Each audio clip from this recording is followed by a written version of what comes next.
Spitball Studios.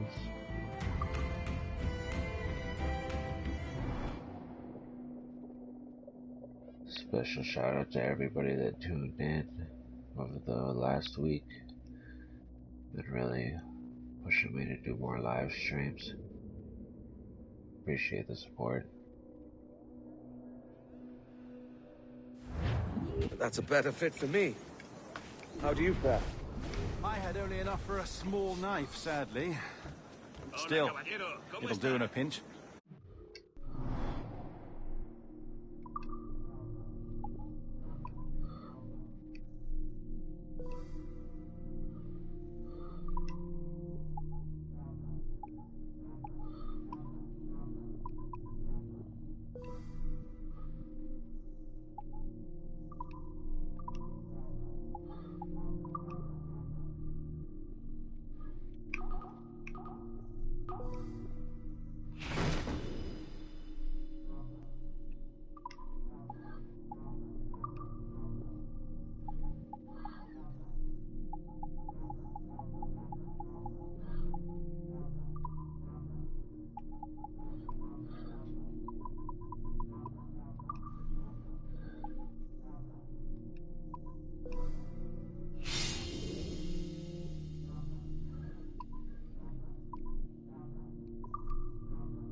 Oh, puffer duff.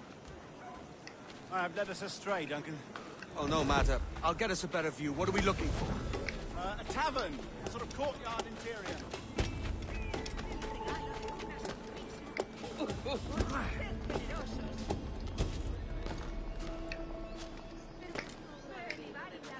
My goodness, you're an agile chap. Every finger's a fishhook. That's how you tell a true sailor. Yes, a fine way to put it.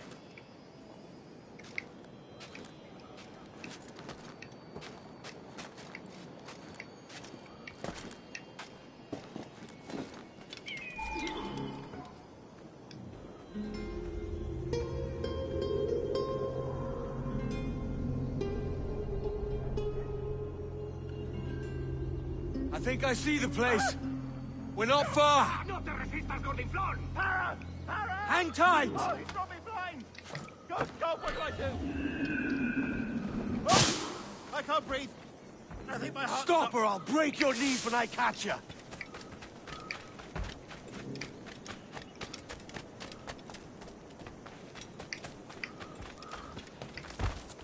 I'm close at heel, shitbird.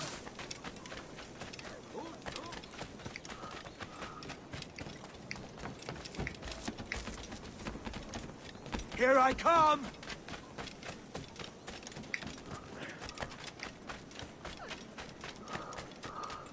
Don't make me chase you into the harbor!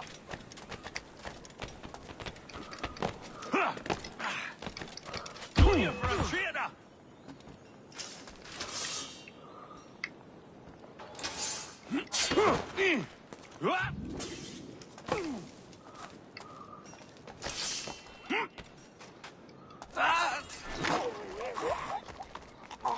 You robbed the wrong man, mate. A fellow with dangerous friends.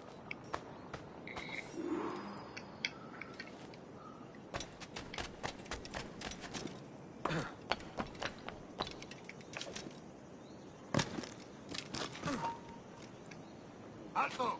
Hey, oh! Duncan! By Jove, you're alive! Of course I am. That filch was no fuss. Oh, yeah.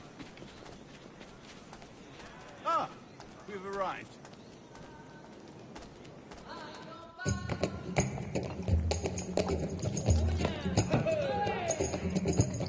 Take your time, I'll be just here. Fancy meeting a Welshman deep in Dago country. I'm English myself. Biding my time till the next war calls me to service. Lucky King George, having a piss pot like you flying his flag. Oi! Skulk! I've seen your face before.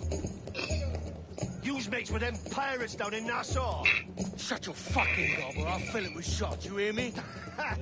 Edward, is it?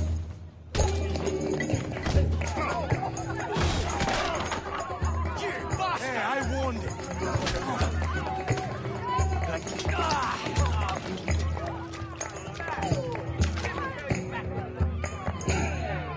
You want a dust up? I'll give you one.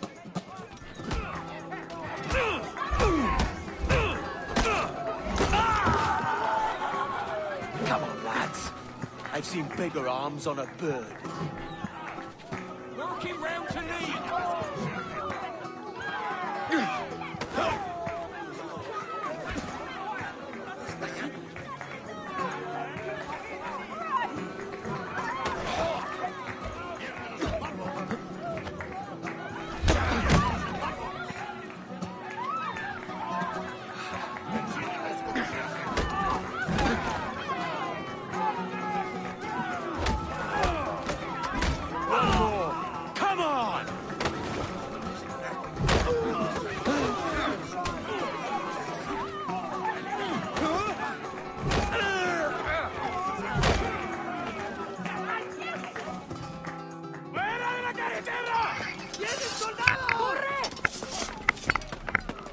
You're not leaving me. I'll catch you up. Perro inglés.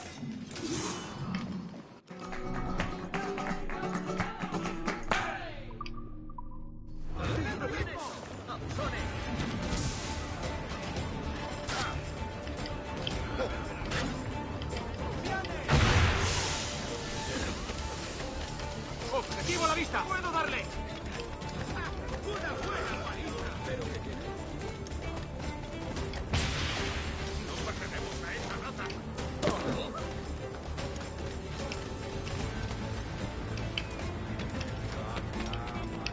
Pobre amigo, solo un cobre.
No se puede. Hormigas en los calzones.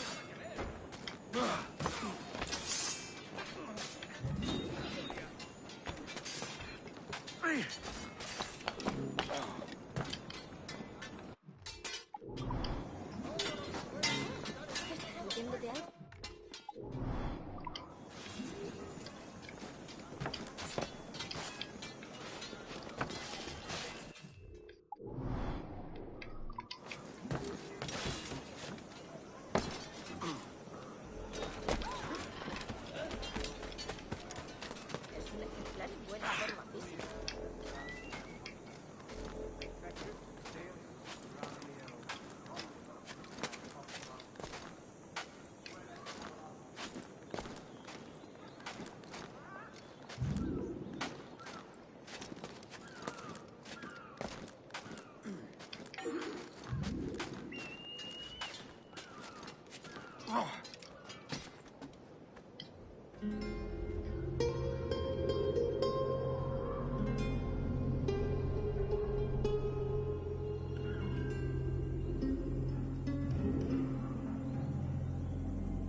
Run now if you value your life. Loco o bebido? ¿Está loco o bebido? No, it's him. He's a killer. A pirate.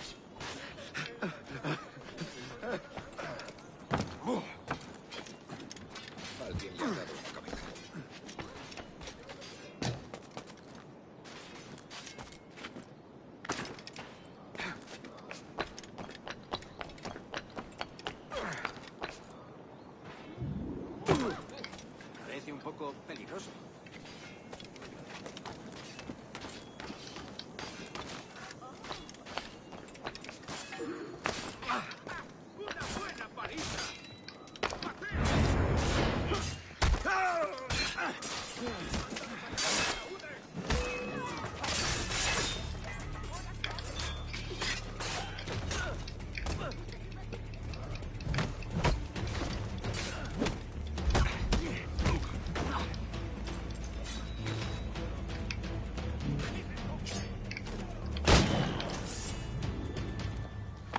Thanks. Kenway, isn't it? I'm with you.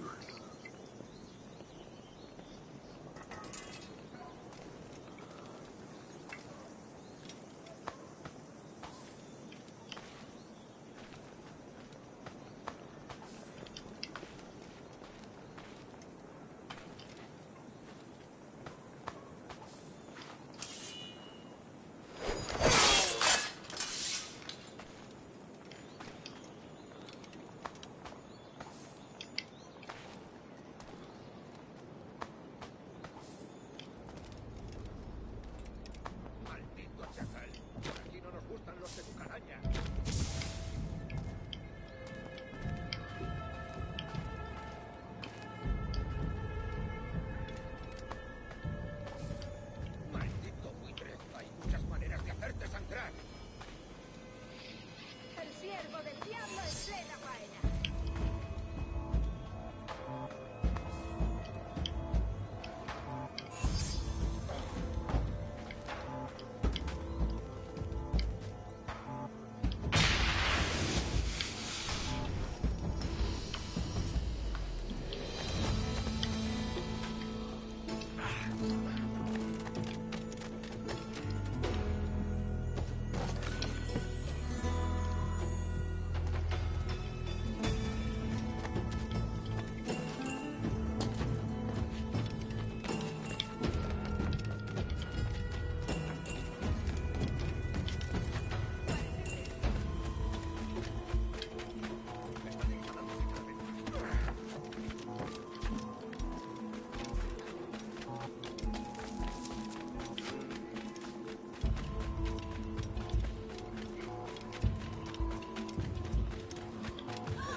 Sorry about the swift exit.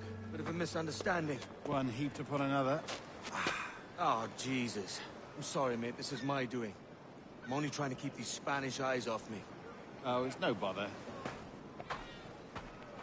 Regrettably, the soldiers confiscated my sugar and your dispatches. Damn! And where've they gone?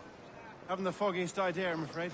I suspect those chaps might, but my Spanish is muy mal dad, so I'd rather not ask. Shit! All right, come on, let's follow them and recover my maps. And my sugar? What, in my drawers? We'll see what happens.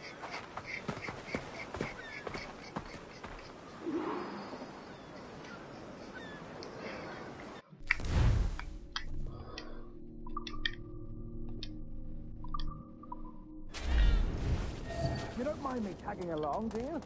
Not if you keep quiet and stay out of sight. Qué pena.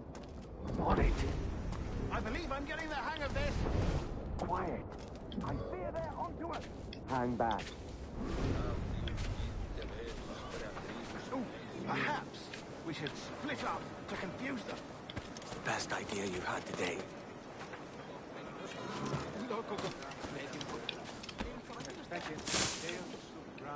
Estupendo.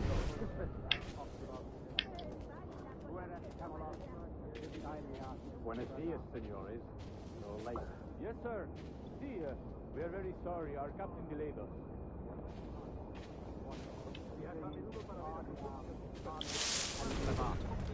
Morning, Habit. How's that? Captain Mendoza? Yes, sir. He's very excited to meet you. Only he must be present for a hanging, senor. Hanging? Oh, I love a good hanging. Yes, sir. Very nice. If we hear the bell, we may go, if you like. Soy toda una encantadora.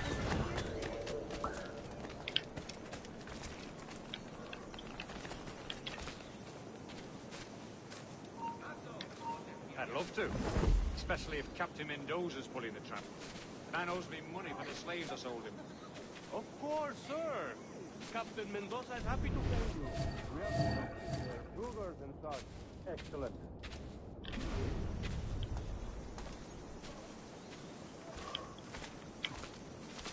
¡Voy a sacarte el hígado, socio!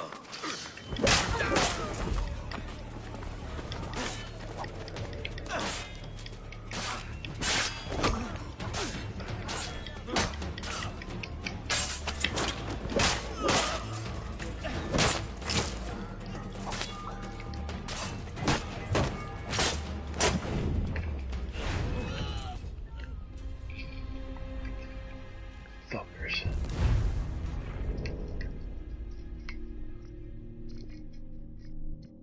The hanging will be started soon. Let's not dilly that.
fucking dab.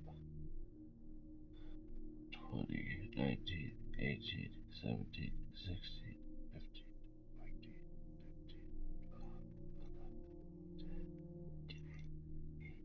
14, 15, 12, 4, 3, 2, 1.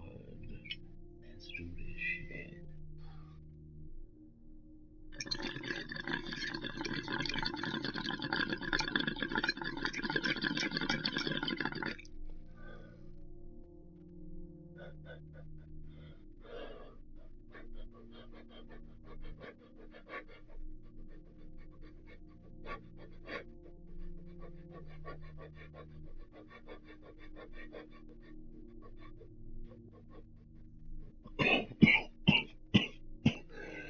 Damn it.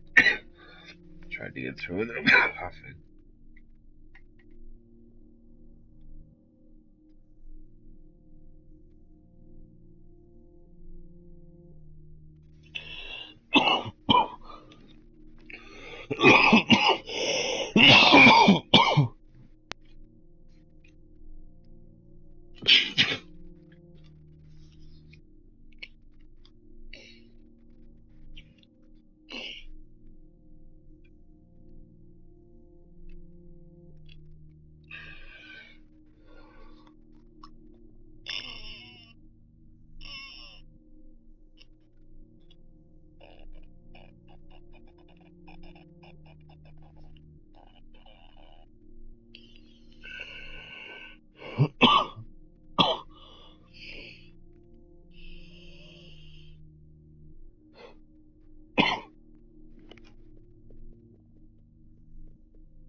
¿Quién podría haber provocado con familia?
No pasarás de ¡Puedo aquí. darle!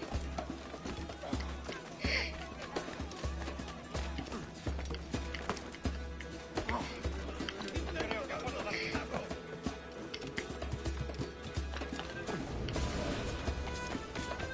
How long will this hanging take, man? I don't mean to hang about all day for the captain. Quick as anything, sir. Captain Mendoza needs only to hang the man, then he will deliver your payment. I don't want reales, mind. I want goods. Things I can sell. Tobacco, rum, sugar. See. We have much fine sugar. Grapes we took off a fat Englishman last night. Englishman? ¡Puedo abatirlo! ¡Quieto ahí!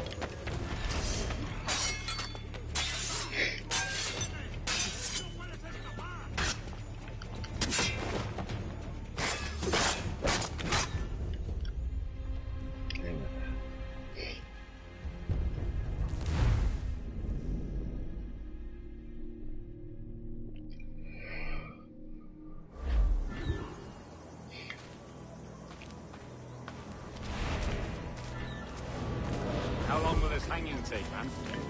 I don't mean to hang about all day for the captain. Quick as anything, sir. Captain Mendoza needs only to hang the man, then he will deliver your payment. I don't want Bialy's, mind. I want goods. Things I can sell. Tobacco, rum, sugar.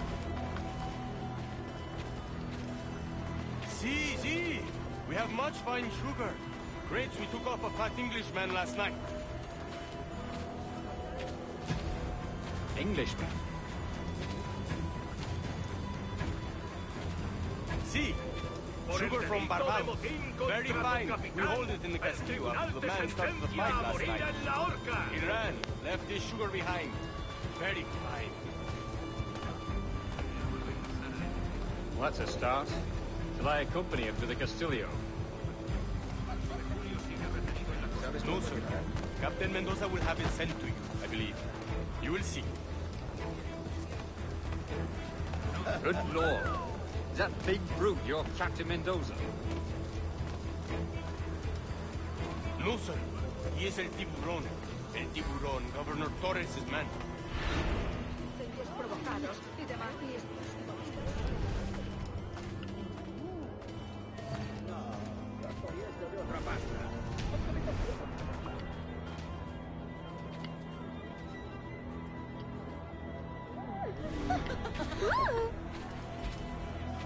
No, yo estoy hecho de otra pasta.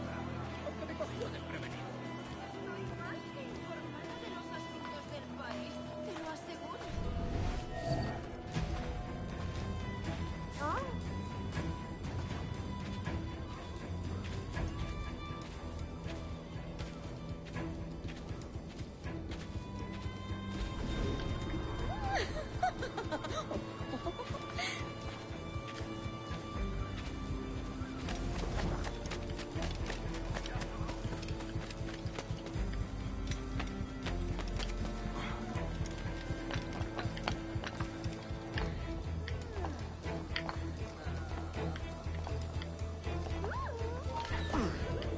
¡Alto! ¡Quiero hablar contigo!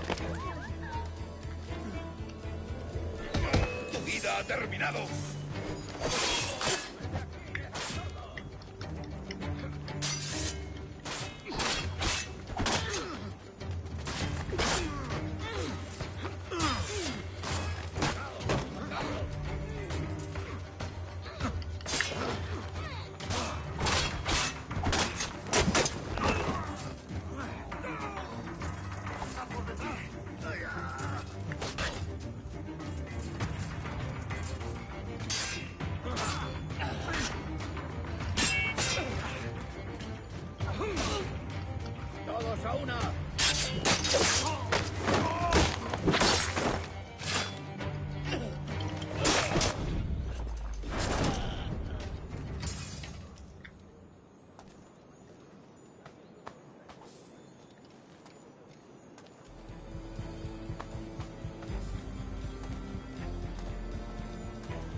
¡Parte al del tridente!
podremos escapar.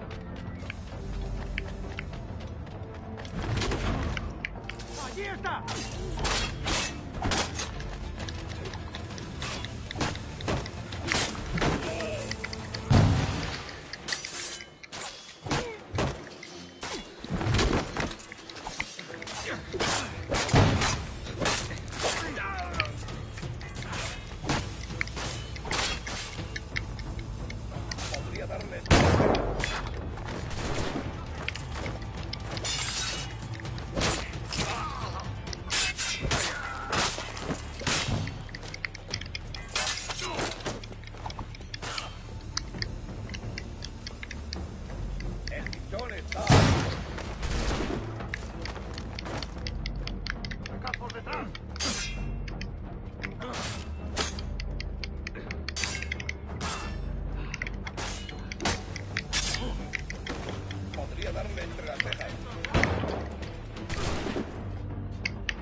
ship being so loud?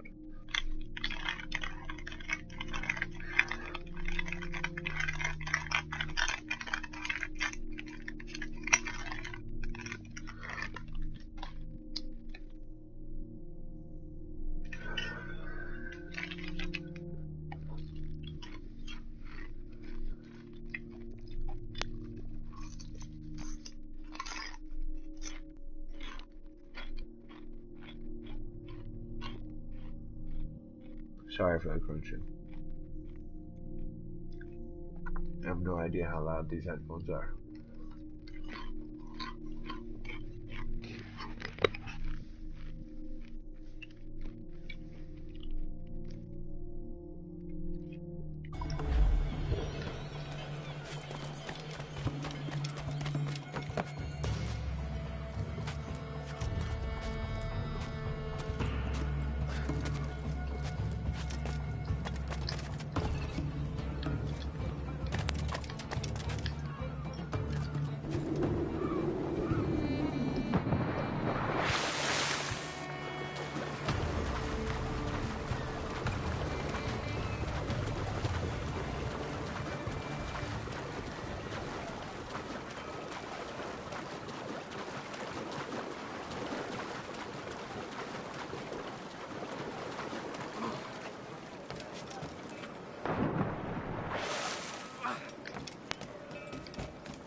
Sorry about the sugar. I've only one pair of hands. Oh, it's no great loss. I've got plenty of cargo here to make a profit. Will you stay here long? For a few weeks, yes. Then back to Barbados, to the tedium of domesticity. Don't settle for tedium. Sail for Nassau. Live life as you see fit. Haven't I heard that Nassau is crawling with pirates? Seems a very tawdry place. Not tawdry, liberated. Oh, God. That would be an adventure. But no, I'm a husband and a father. I have responsibilities. Life can't be all pleasure and distraction, Duncan. Hey, our bonnet. The name's Edward, in truth. Duncan's only a handle. Ah. Secret name for your secret meeting with the governor. The governor, right. I think I've kept him waiting long enough.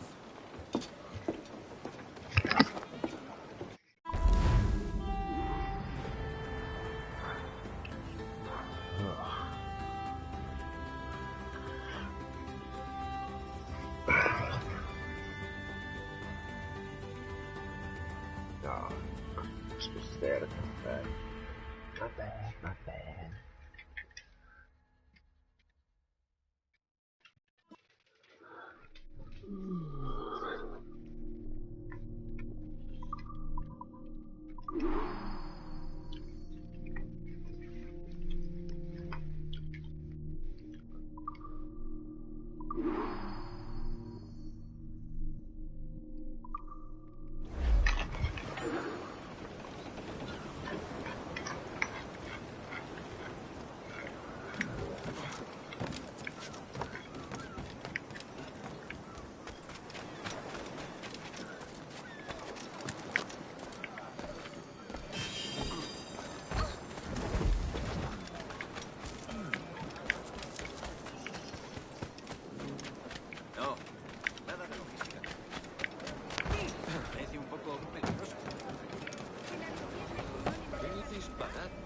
¿Es necesario? ¡Hola!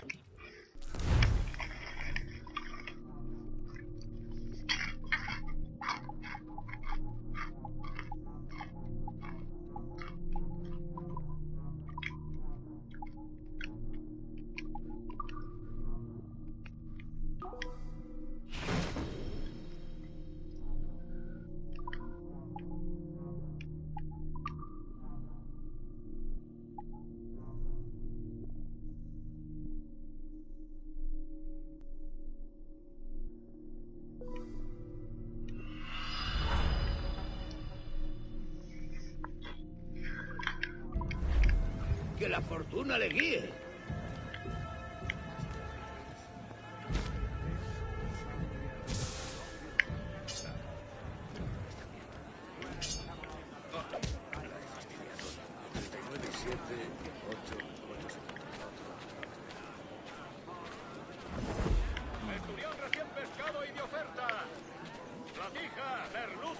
Soy mucho más limpia que esas rameras inglesas. Será un placer.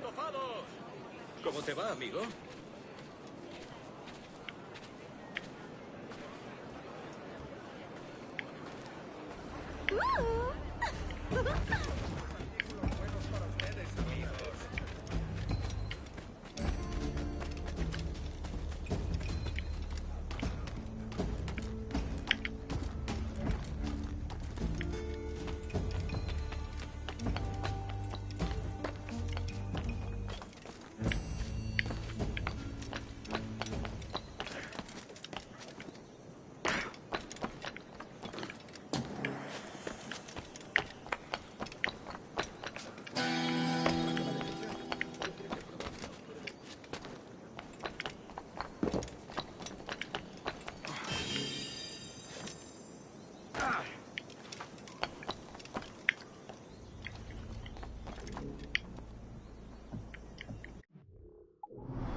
what I think of your order, Candy.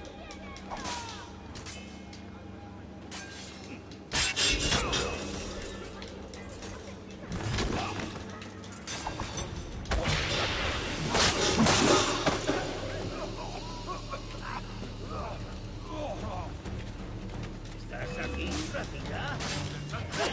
¡Por el flanco! Creía que no.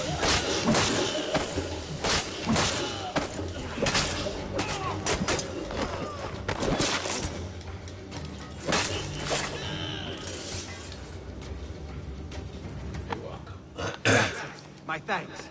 I'm your man now, Capitano. Cielo santo, lo han quitado.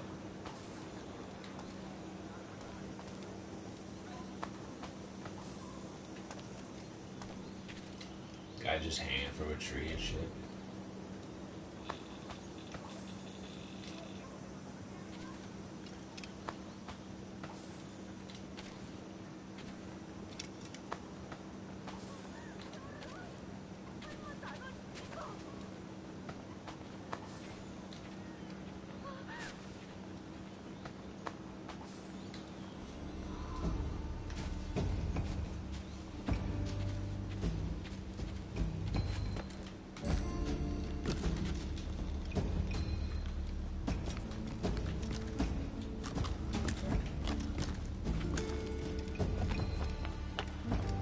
¿Juan llegó a Cartagena?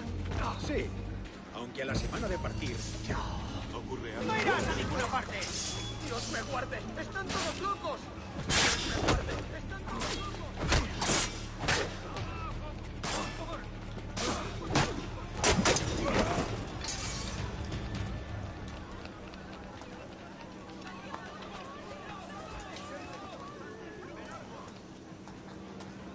Test my wares.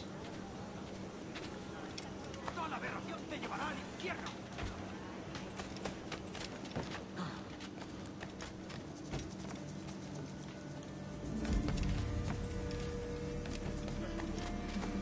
Buenos días.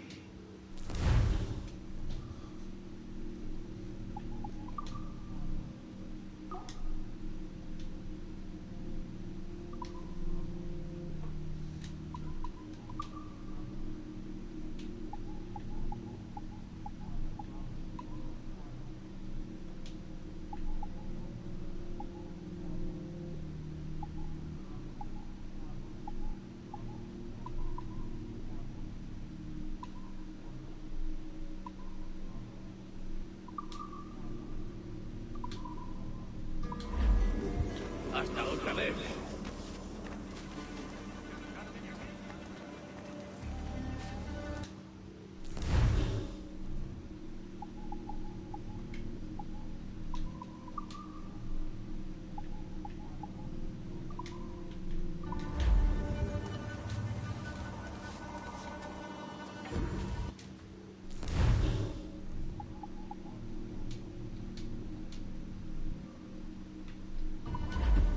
Seguro que para la próxima vez.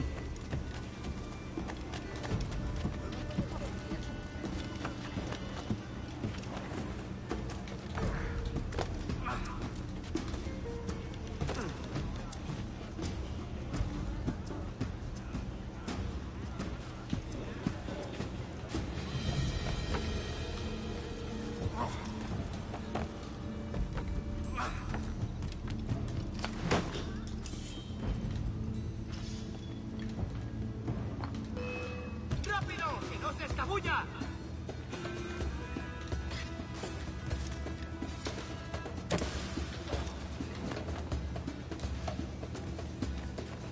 Yo he tenido bastante.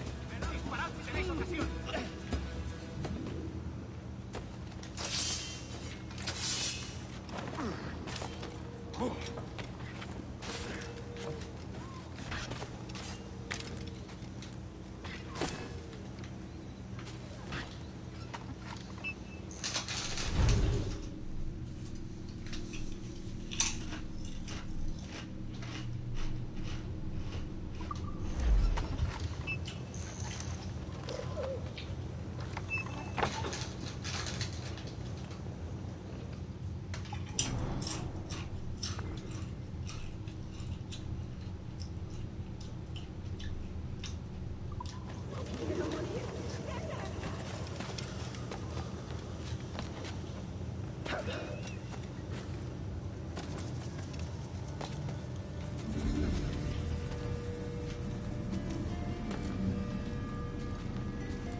Los guardias desaprueban las armas.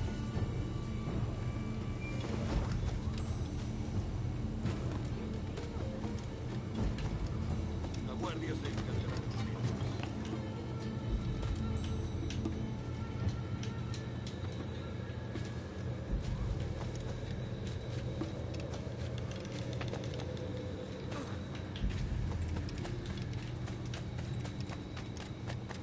Alguien debería desarmar.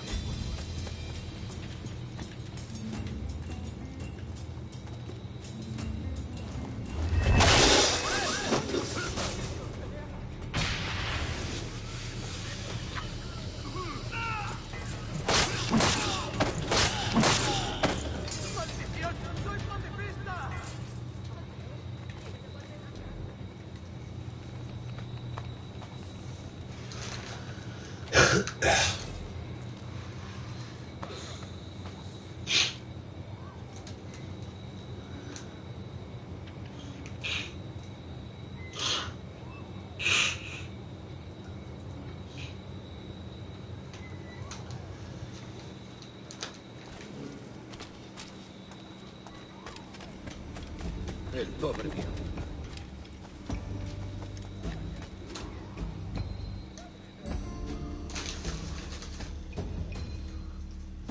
Buenos dias.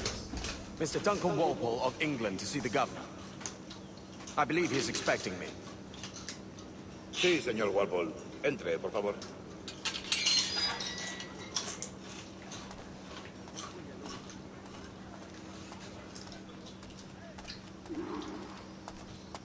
¿Ese es el hombre?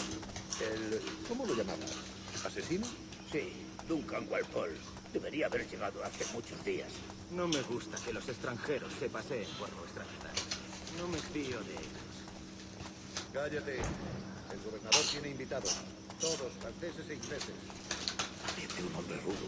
Le suponía un aspecto más... Lleva meses en alta mar.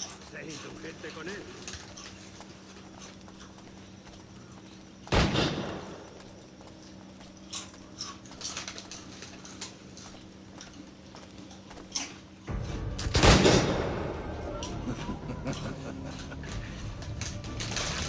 Good morning, sir. Would I be correct in thinking you are Duncan? I am indeed. I thought as much. Woods Rogers. A pleasure. The same. I must say, my wife has a terrible eye for description. I'm sorry. My wife. You met her some years ago at Percy's Masquerade Ball. Ah, quite. She called you devilishly handsome. Obviously a lie to stoke my jealousy. Julian, our guest of honor has arrived, Mr. Duncan Walpole. Julien Ducasse. I hope your conversion to our order is an honest one. I have no love for assassins, but even less for liars. I have not come to disappoint. Up for a bit of sport, Duncan? The old man isn't ready just yet.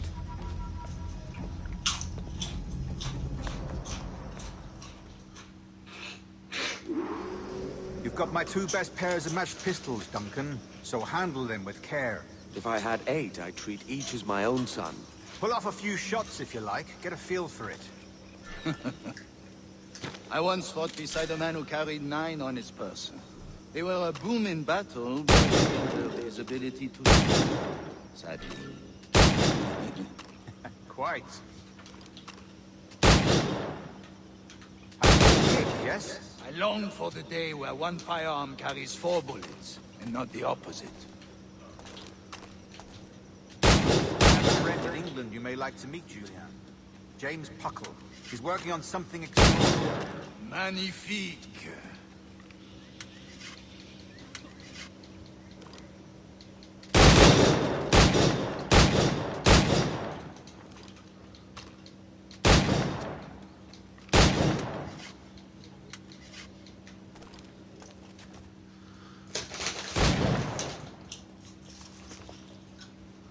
Duncan, where are your wrist blades? I've never seen an assassin so ill-equipped. Ah, damaged sadly beyond all repair.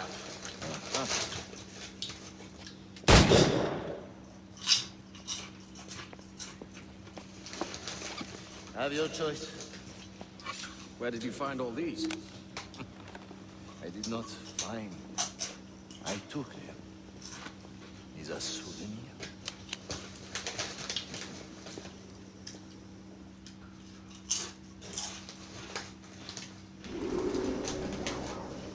To two blades, as is the custom, we? Custom, aye. Duncan, will you indulge us with a demonstration of your techniques? Well, You must. We put together a training course in anticipation of your arrival. It would be a shame to leave here without seeing you in action. yes, of course. Well, I mean, if there is time, I would gladly, show you what I know. Here. You see, the situation is well suited to your skills. Have a go. A blade in a crowd is always the simplest. Nothing grandiose, just quick and clean.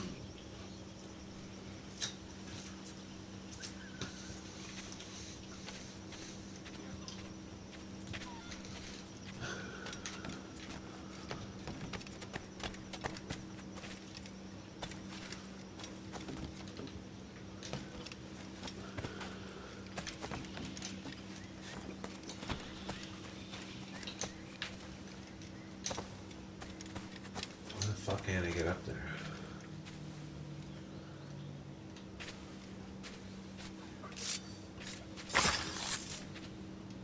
Show us another technique. Quite ingenious to use bales of hay for cover, don't you think?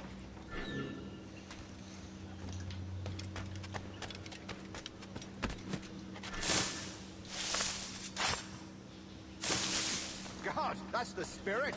Secrecy. The advantage of surprise cannot be overstated, isn't that so? Especially around a blind corner.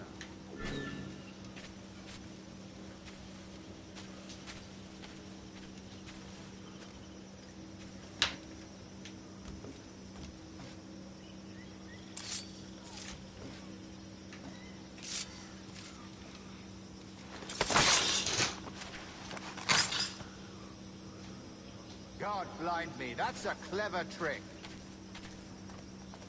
Your aerial kills have a poetic beauty, despite their conspicuous quality.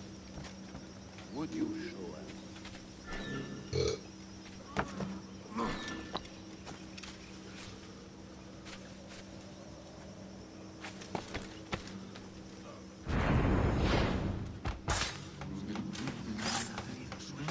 Magnifique. Is it also possible to deliver a killing blow at high speed?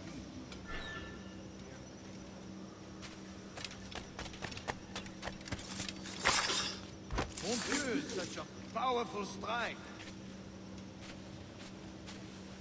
Fascinating.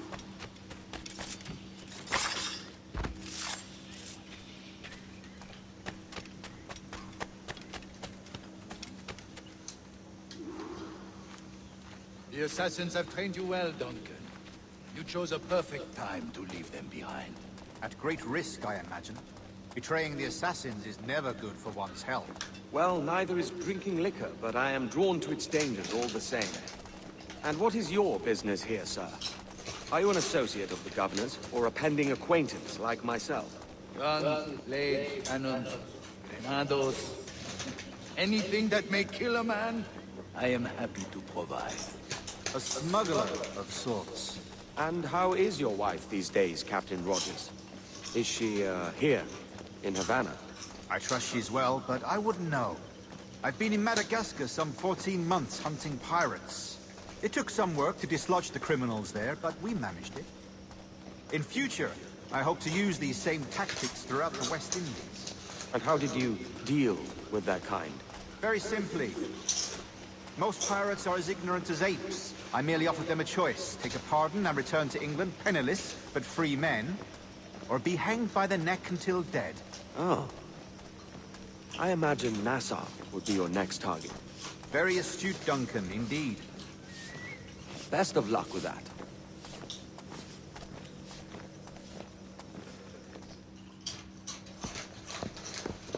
Grandmaster Torres! Mr. Duncan Walpole has arrived. See. You expected 1 week ago. Apologies, Governor. My ship was set upon by pirates. We were scuttled. I arrived only yesterday. Unfortunate.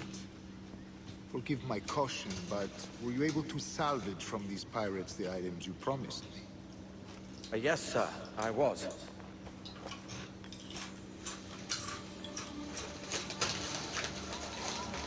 Increíble. The assassins have more resources than I had imagined, but not nearly enough to deter us. It is a pleasure to meet you at last, Doctor. You are most welcome. Come, gentlemen. We have much to discuss.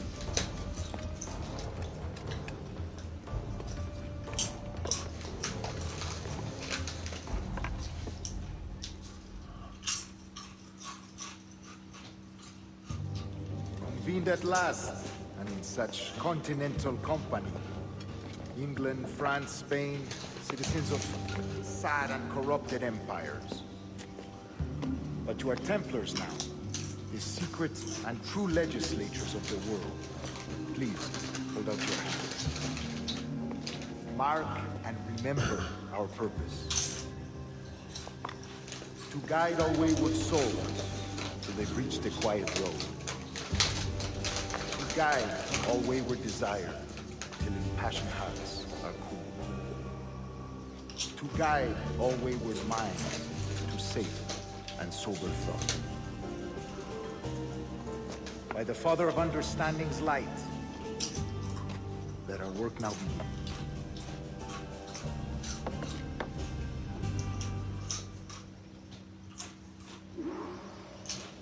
Decades ago, the Council entrusted me with the task of locating in these West Indies a forgotten place our precursors once called the Observatory. Simply, look upon these images and commit them to memory.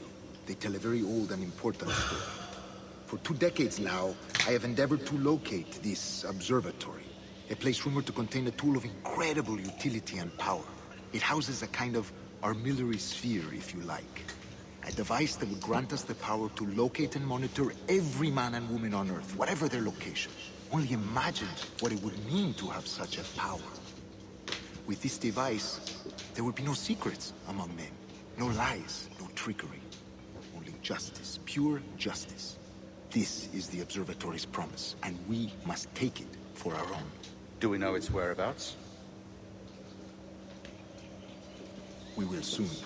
For in our custody is the one man who does, a man named Roberts, once called a sage. It has been 45 years since anyone has seen a true sage. Can you be sure this one is authentic? We are confident he is. The assassins will come for him. Indeed they will. But thanks to Duncan and the information he has delivered, the assassins won't be a problem for much longer. All will be made clear tomorrow, gentlemen, when you meet the sage for yourselves. Until then, let us drink. Let us find the observatory together. For with its power, kings will fall, clergy will cower, and the hearts and minds of the world will be ours.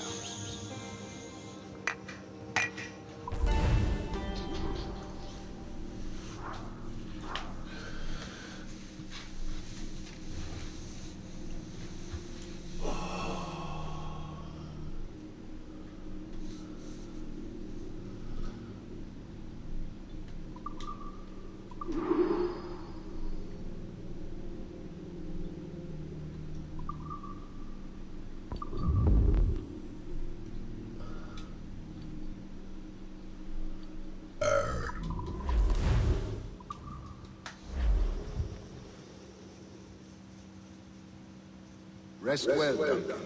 Tomorrow the treasure fleet arrives, and with it, your reward. After which we will discuss further schemes. I look forward to it. Excelente. Meet me down at the docks first thing tomorrow morning.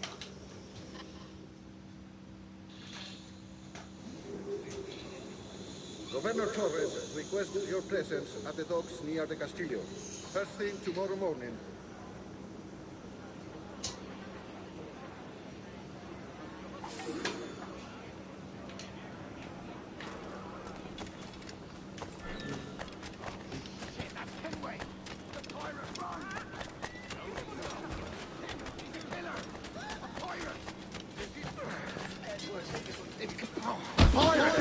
Run now if you value your life! ¡Maldita sea! ¡Tengo que largarme!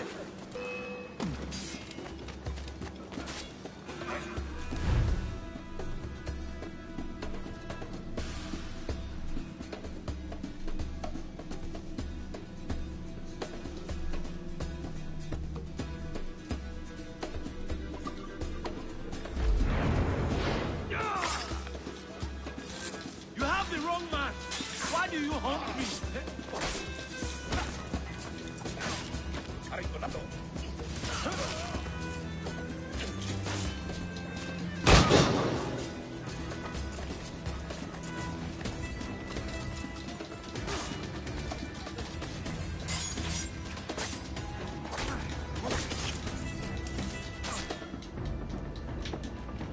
¡En el punto de mira! ¡Tengo en mi línea de tiro! ¡En el punto de mira! ¡Mío, puedo darle! ¡De vista!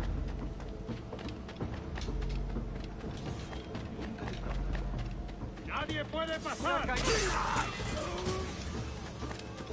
lo que buscan es calidad, no sigan buscando. ¡Vengo para abrir fuego!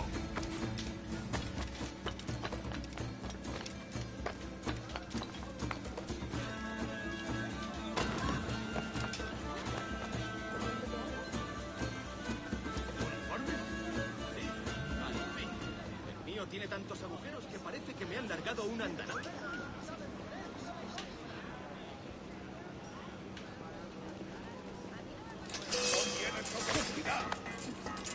¡Intenta darnos esquinazo! Guardia no necesita esa bravuconía. No me mate, soy inofensiva.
La llamada a la comercio.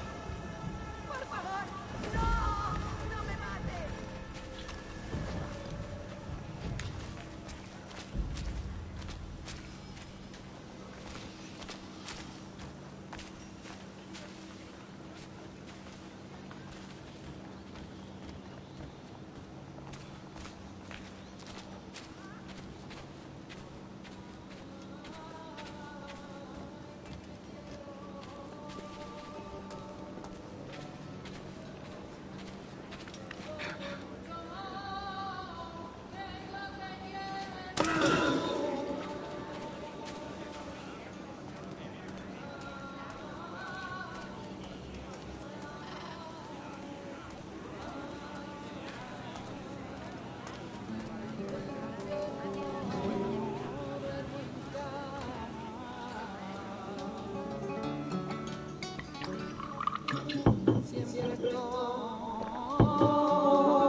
Put it close with that one.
Oh, fuck. I fucked that up.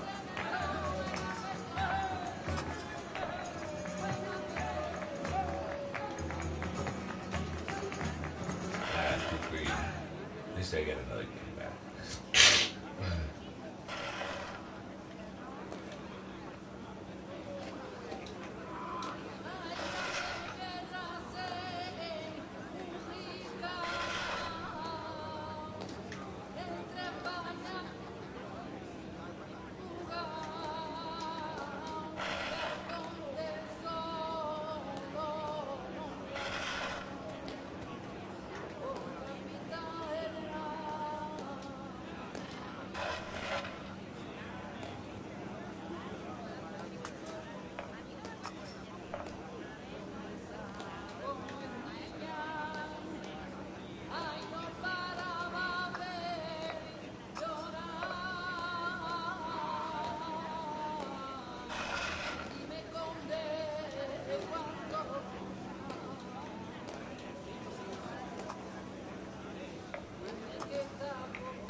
That'll do.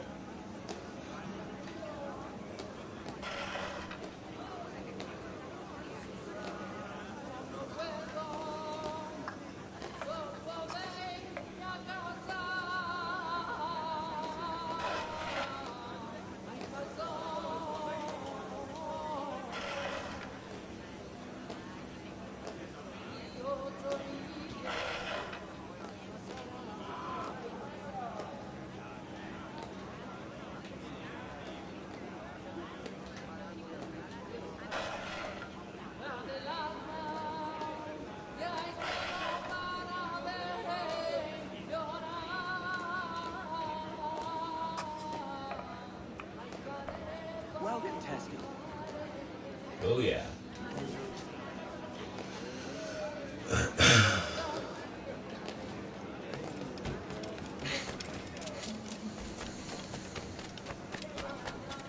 He tenido que contratar 2 carreteros más, y aún así apenas doy abasto.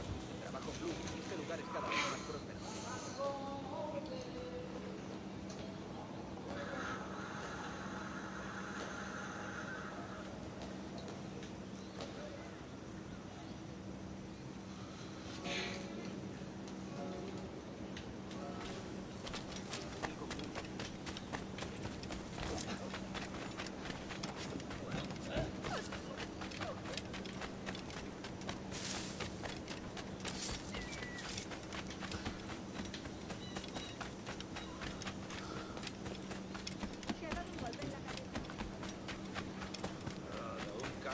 Con las mozas. Lo siento, no es... ¡Puedo darle! ¡Puedo batirlo! ¡Tengo línea de tiro!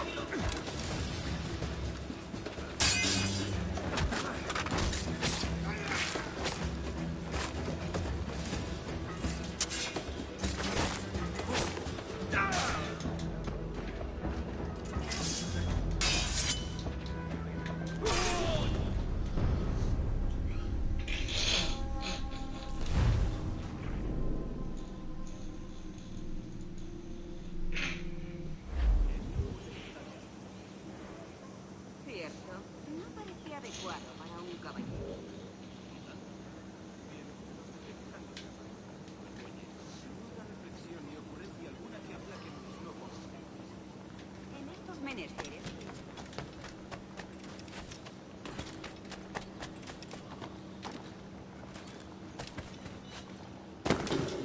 Debe de estar. A un lado, señor. Malum, malum, filiuria.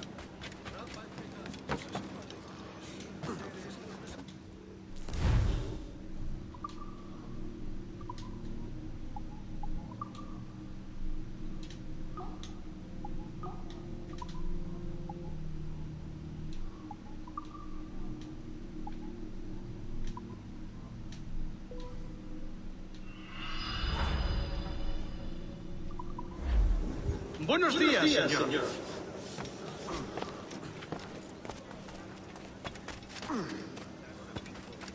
A esa distancia.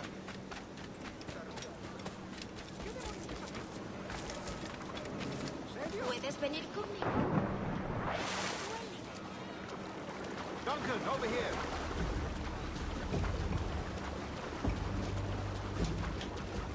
Hello.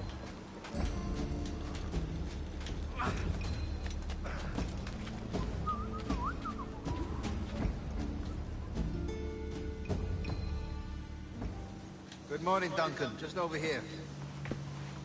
Edward? Hello, Edward. I found a man to purchase my remaining sugar. Quite a coup, I must say. He just called you Edward. Oh, that's the merchant who sailed me here.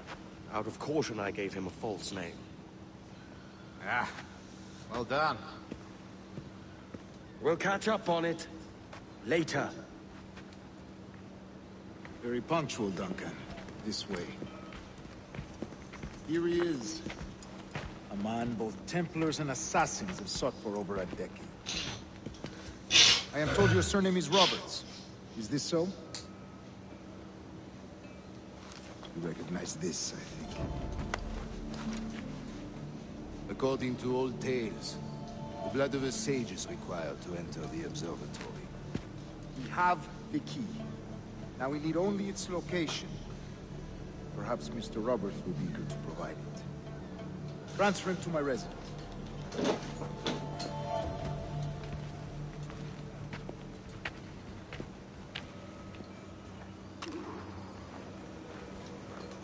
Such a fuss over one man. Is the observatory really such a grand prize? Si, sin duda. The observatory was a tool built by the precursor race. Its worth is without measure. Precursor race? I see. One of your early letters mentioned a desire to kill the Mayan mentor, Atabay. Were you able to carry out this contract before coming here? I was not, no. Too many complications along the way. A pity. But the maps you delivered with the blood vial will see that job finished. Aye. That's the idea. I don't like this route, Torres. We're exposed. Something is wrong. Stay close, Grandmaster. I feel it too. Do not let them get their hands on the sage, at whatever cost.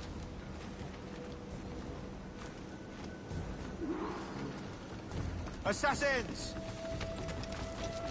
Above! They're on the rooftops!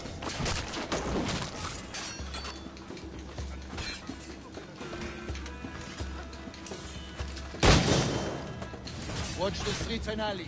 They could be anywhere.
nimble one, I'll give you that.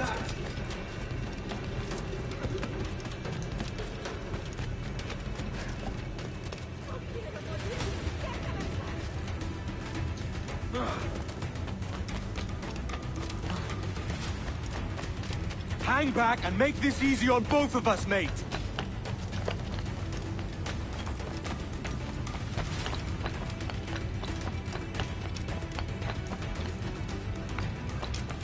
Stop, or I'll kneecap you.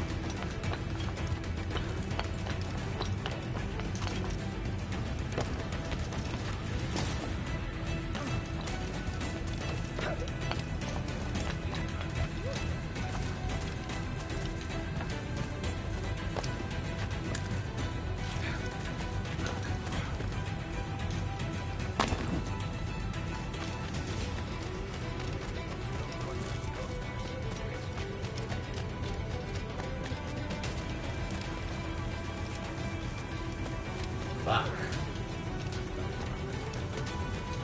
Fuck.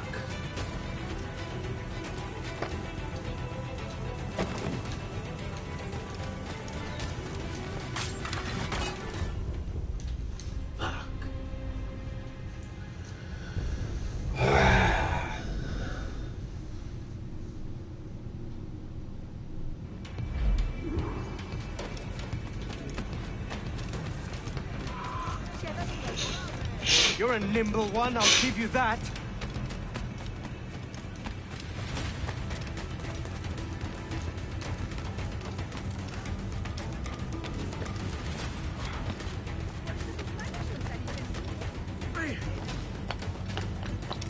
Hang back and make this easy on both of us, mate.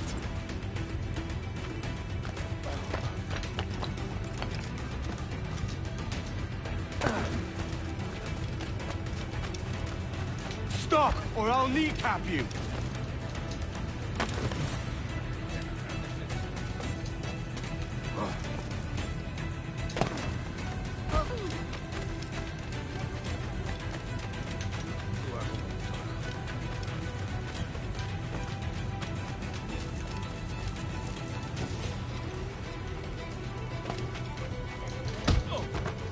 Yes.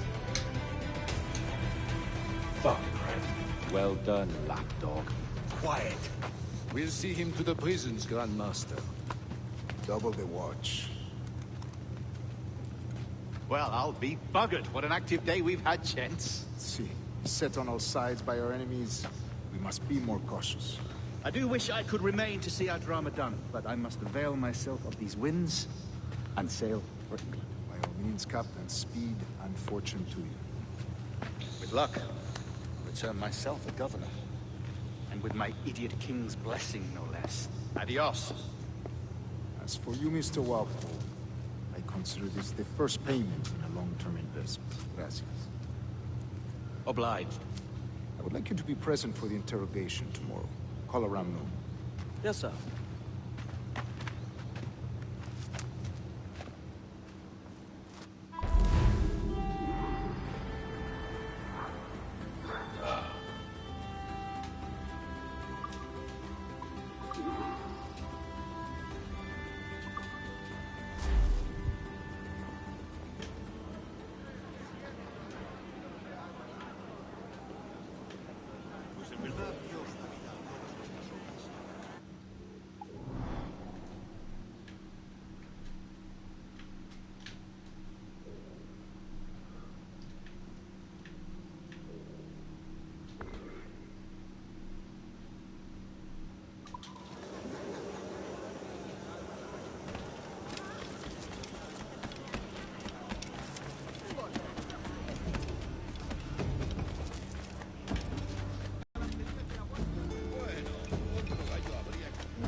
qué bien puedo.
Hoisting off anywhere with you, Catamite.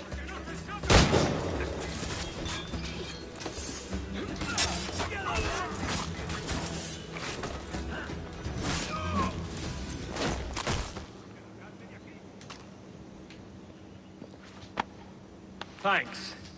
Kenway, isn't it? I'm with you.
pirate, run!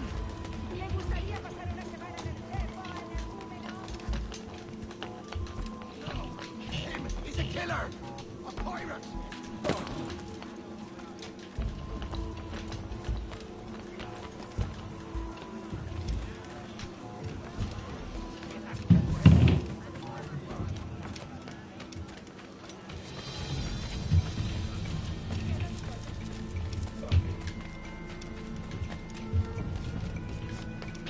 Por aquí, ¿no?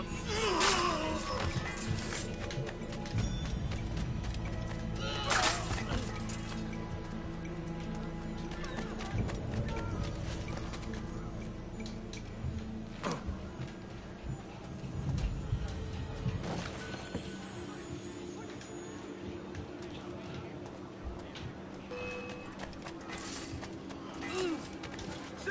¡Esa es la idea!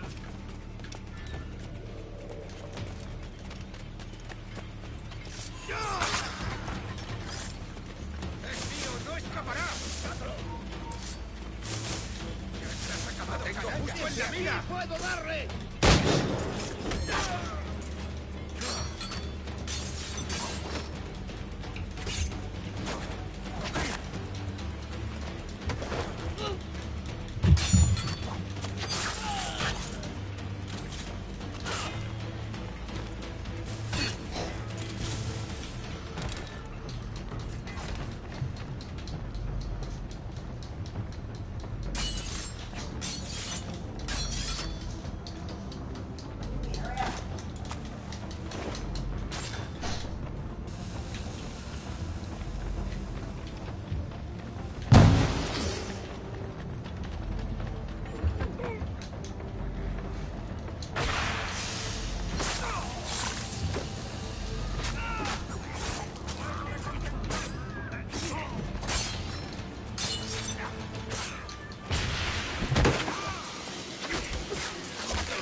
You alright, Ma?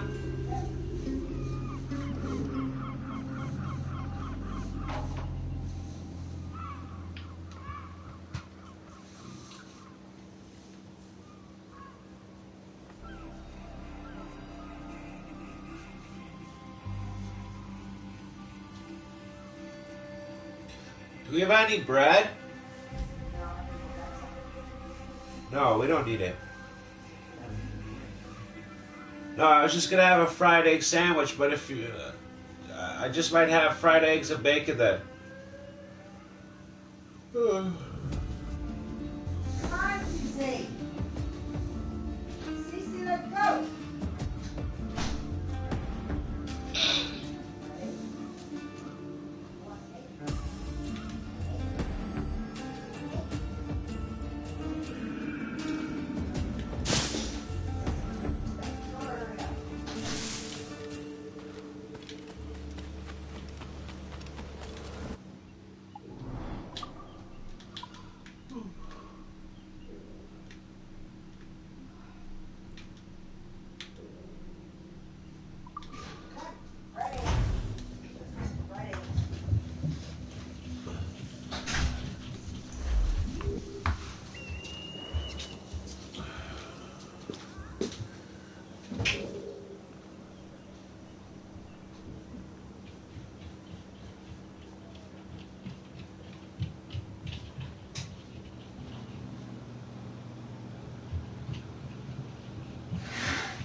getting ready for it. Huh? What, are you getting ready? Oh, thanks. You didn't have to do that now. No, I was going to come up and do it myself, but all right, yeah.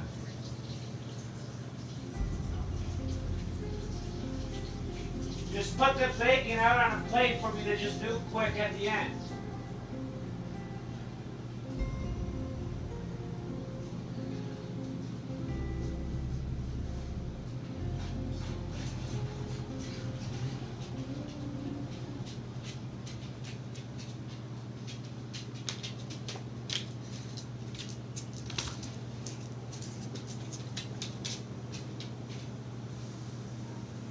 Hey, buddy.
my face stuff on. Just washing my face. What's wrong?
How's your shoulder?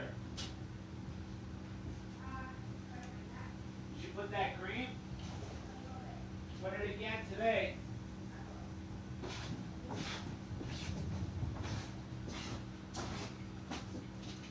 Get upstairs, Cece.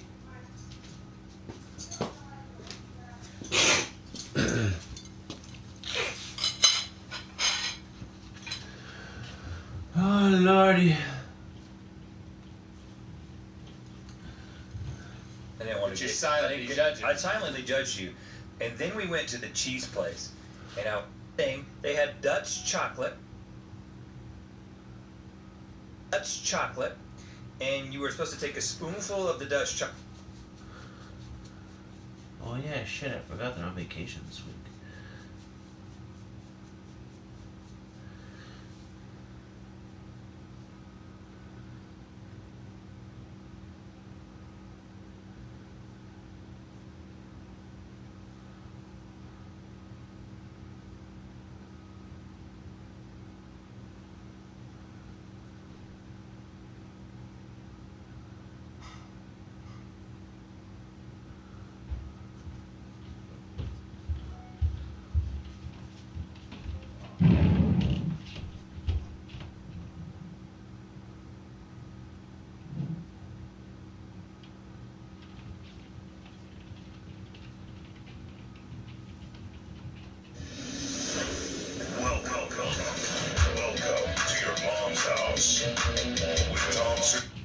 These 80s, dude.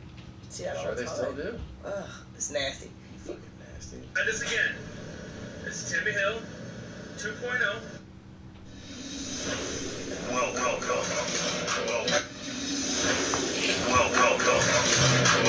to your mom's house. With an Christina Pajitsin. Welcome to your mom's house.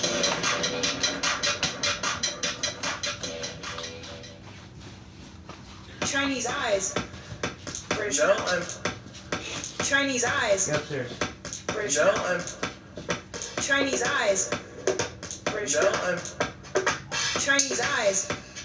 British No, mouth. I'm. Mary Berry. What's up, Bear? Mary Berry. What's up, Bear? What's up, Bear? Mary Berry. What's up, Bear? What's up, Bear? Mary Berry. Jeez, Kadik. Bob Chris. What's up, Bear? Jeez, Kadik. Bob Chris. What's up, Bear? Jeez, Kadik. Bob Chris. What's up, Bear? Jeez, Kadik. Bob Chris. You retarded. Yeah. This cake is just as juicy as my pussy. One question. What is the cum? Yeah. This cake is just as juicy as my pussy. One question. What is the cum? Big French cum. Do you like the fuck? Oh, do you like the fuck? Do you like the fuck? Oh, do you like the fuck? Do you like the fuck? Do you like the fuck? Oh, do you like the fuck? Mary Berry. What's up, Bear? What's up, Bear? Mary Berry. What's up, Bear? What's up, Bear? Mary Berry. What's up, Bear? Get upstairs now. Mary Berry. Jeez, Kadik. Bob Chris. What's up, Bear? Jeez, Kadik. Bob Chris. What's up, Bear? Jeez, Kadik. Bob Chris. What's up, Bear? Jeez, Kadik. Bob Chris. You retarded. You retarded. You retarded. You retarded. You retarded. You retarded. You retarded. There you go. That was the great British baking show recap that we did last time. Man, you sound worse than me. Way worser. Well, we both have AIDS. I've got AIDS this week. Our house is covered in AIDS because our kid has it, and then we got it. Yeah, no. You're going to sound like this in a few days. God. I'm a few days ahead of you. It's really fun. I'm trying to. Whatever, this isn't working. So. No, you'll next like that time. there. So our boy has had 2 colds in this 1 month. He's 15 months old, and it's been 2 colds. We somehow didn't get the first. The second one hit, and everybody's gone. I thought I was in the clear. Yeah. Because I left town. Yeah. And, You got it. I got it. The nanny got it. We all got it. Now the nanny's family's gonna get it. Man. You know, I started to feel it. Such a drag. It was, so I did Pittsburgh. New Haven. I'm sorry? Where? Jude Haven. Yep. Connecticut. Yep. I also did Burlington Coat Factory. Oh, you're gonna like the way you look. It's a different one. But, so I was fine first 2, everything. Yeah. The third show of the week was the first show in Vermont. I'm doing the meet and greet, and I just start to feel icky. Oh, so you made it to Vermont. So you made it like a day. 2 days. 2 days. It's the 3rd day of the thing, and then I'd like kind of, I start to feel just shitty on stage, like for the last show. And I go, oh, see, I didn't know if I was getting sick or just exhaustion. Sometimes you just have exhaustion. Feels the same. Road sick and cold sick. Yeah. At the beginning, they're similar. And then when I got up for the flight yesterday, I was like, oh, I feel like shit right now. You got the AIDS. We both got it, and I'll tell you. I just canceled my whole week. You got it. I got to recover for this weekend coming up. Now, here's the deal with, I have a weekend too. I'm in Brea this weekend, Yeah. so we can't fuck around. The thing no one tells you with kids is that you get whatever sickness they have, and then there's no time to recover because you're still having to be a parent. Yeah, you'll get your day off. There's no day off. Like, you just wake up sick and horrible, and then you take care of this kid. So you really got to take your downtime when you can to recover. Otherwise, you're just going to roll into another sickness. Yeah. It's pretty real. It's pretty real. But we're here. We're queer, and we're non-binary, and poly, and we're going to make the best of it. Do what you we know? can. That was Chinese Eyes, British Mouth, Mary Berry, Likes to Fuck by Andre. That's a long title, but thank you, Andre. Where did the Chinese eyes part come from? I don't remember saying You that. said that about my impression. Okay, because you were like, a 44. Like, that's not... No, I didn't go. You did it like that. You're doing Chinese accent in Chinese Eyes. Well, then show me how it's Mine done. was British accent. Chinese Eyes, British accent. Show me how you do I it. guess I was going like, Yeah. you can't quite put your finger on, can you? Yeah. Like that. Got it, Mom. Now, I fell asleep last night during the Great British Baking Show. Yeah. Season 3, we're about... How far are we now? Episode 6? We're getting in there, yeah. We're down to the final 6. Now, what happened on that final... You know who they cut? No, tell me. Hey, wait, who did you see get cut last? I didn't. I fucking spaced out. I thought you watched one with me. We started another one. Yeah, but I forget. Oh, Ugne. Oh, you saw Ugne The go? Slovenian Ukrainian. Yeah, My well. tribe. I was rooting for Ugne. I liked her blue eyeshadow. Spoiler alert. Alvin got the axe. Alvin is The white guy? Filipino. No. Yeah. Well, you know, his bakes were very imprecise. He had timing issues. Actually, that was his undoing. Yeah. Is that Yeah. he mistimed a I knew couple it. more things. You know, and here's the thing. You know, except for the middle challenge, Yeah. you've got time. You have a whole week to prepare your bakes. Your signature bake and the showstopper. You have an entire week to prepare. So there's no excuse for you to not be to time. You should be practicing at home all fucking week, dude. Sounds like you're Discipline. really serious. Well, I've been on reality shows, guys. I know how this goes. I know how this Do you works. think you would do well on the Great British Baking Show? Wow. You sound like a 75-year-old smoker. It's kind of fun. Yeah. I think I would be the worst contestant. I think so. have no patience for baking because that involves precision, measuring, patience. I have none of those things. You would be great though. No. The irony is that you're a better cook. You're a better baker. You're better at that kind of stuff than me. I have no patience. I don't think that's entirely true. Remember the time we gained 50 pounds eating pecan pies? Yeah. Who was making those? Yeah, I was. The real thing on this that I used to make is chocolate souffle. Those are outstanding. Yeah, they're not good for you either. They're not? No. What's wrong with them? They have a little bit of sugar. God, I can't even guess how many grams. Do you know how we used to eat treats like that every night? Yeah. We eat that shit every night. We want to make souffles? Awesome. Let's make brownies. Okay, let's do cookies. Yeah, it wouldn't be to have a bite either. I'm like, let's try this. I remember you and I, we both have this thing when we like it piping hot. Any treat has to be hot. Hot. Yeah, I hate it when you go, like I remember I went to a friend's house and she made lime lemon bars, and I fucking hate lemon bars to begin with. Yeah. And she was like, let's wait for them to cool. And I was like, first. no. Never enjoy a cold treat. The treat has to be warm. If it's out of the oven, it should be burned in your mouth, and that's how you know it's good. Let's open this show up and we'll get back into it. All right, let's do the show open. I like a soggy bottom. Tonight I'm going to answer your questions about the feces spell. Now, the feces spell is traditionally a spell that you can do on a person to get rid of them out of your life. Always right. Don't bring anyone mother to this. The mom of the fuck is dead! Welcome to your mom's house. With Officer Zura's Christina Pajitsin. Welcome to your mom's house.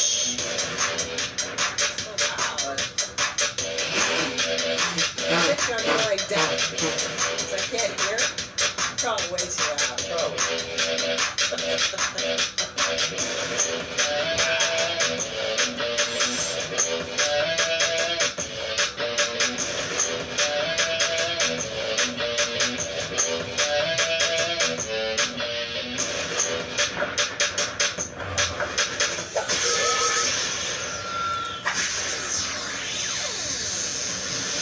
If you're wondering, this lady here, you can see that she is from the Black Witch Coven. Coven. Their Facebook group description says the Black Witch Coven is an online international group of eclectic witches, gypsies, warlocks, and occultists. Occultists. Sorry. Oh, led by. Yeah, you're right. I'm sick. Led by Black Witch S. This might be it. So you can tell there's a whole group of people out there, you know.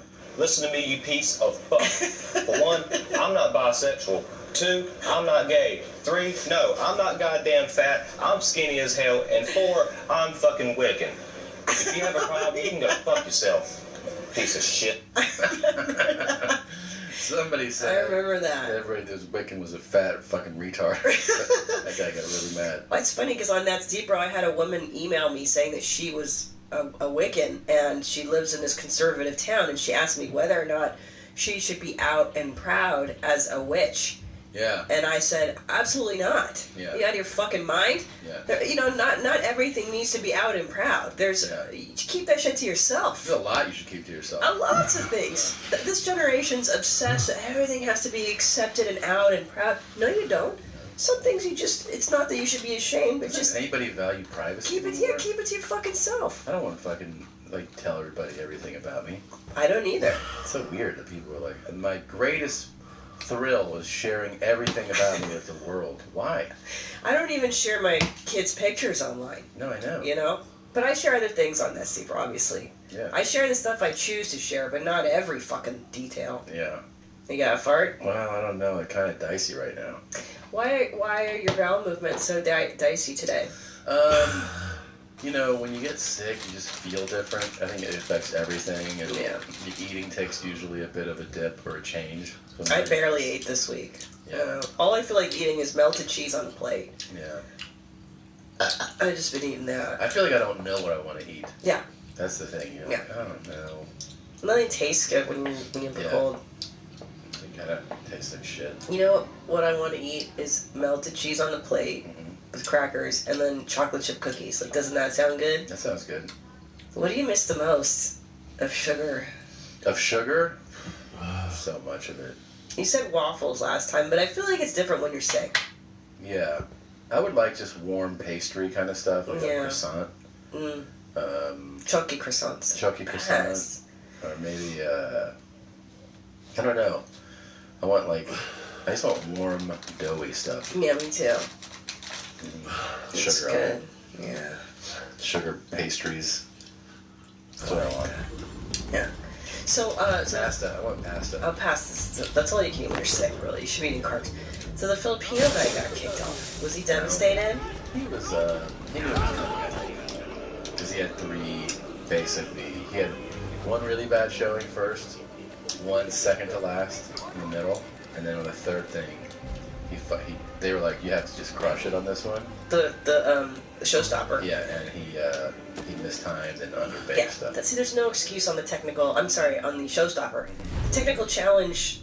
They're throwing you curveballs. You have to rely on your knowledge of baking. Yeah.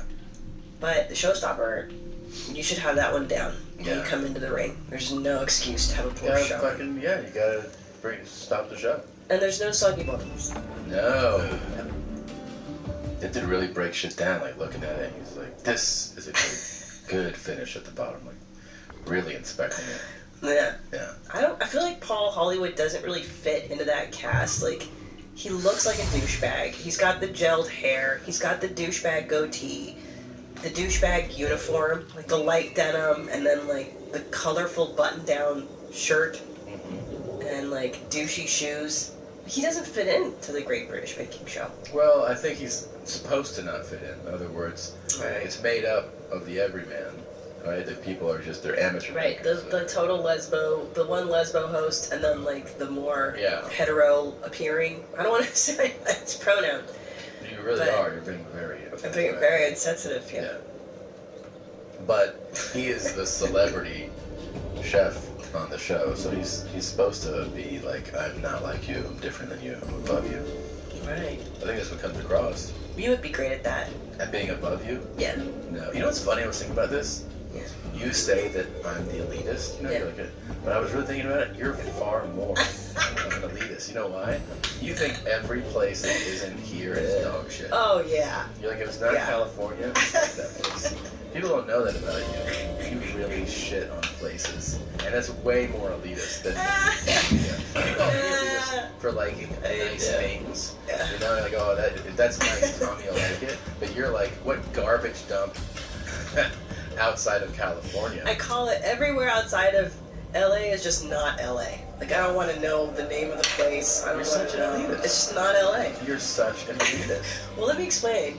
First of all, LA is the best, okay? We have the best climate, we have the best looking people, we have the best produce, the best Mexican food. That's true. We have Los Dodgers, we have the Lakers. Bro, we got fucking all nationalities, everybody fucking lives here. You got 2 new football teams. 2 new football teams. What's not to love? The ocean, mountains. I can go snowboard in the morning and then go surf in the afternoon. It's a maze. But it's a maze. And what is amazing? What's not amazing about LA? Okay. You might say. Do you think that any of that makes you not an elitist? No, it makes me a loyalist, I would say. Oh, wow. Semantics, Ron. Doesn't everybody feel that way about their home? A lot of people do. A lot of people are just like, you know, well, Toledo is the best. Yeah. If I were in Akron, I'd probably be like, fuck everywhere else besides Akron. That's true. Yeah, not Akron. But I'm really an Angelino. But that's because I'm ride or die. Like, I grew up here since I was 4. This is my home. Yeah. This is my fucking 818 till I die, bro. Yeah. Yeah, but I called you, and I go, it's snowing, and you go, why do you go to these awful places? Snow to me is inexcusable. Like, I can't even fathom living in it. I hate going to it. Nothing makes me sadder than snow in April. When you're in some poor city and you're just like, well, these poor people have to live indoors for just 5 months, right? Since October. They've been indoors since October. It's fucking April. Let the people outside. Let them have sun. That's what I feel like. I feel bad for them. I feel fucking... And I'm like, I can't do it. Get me the fuck out of here.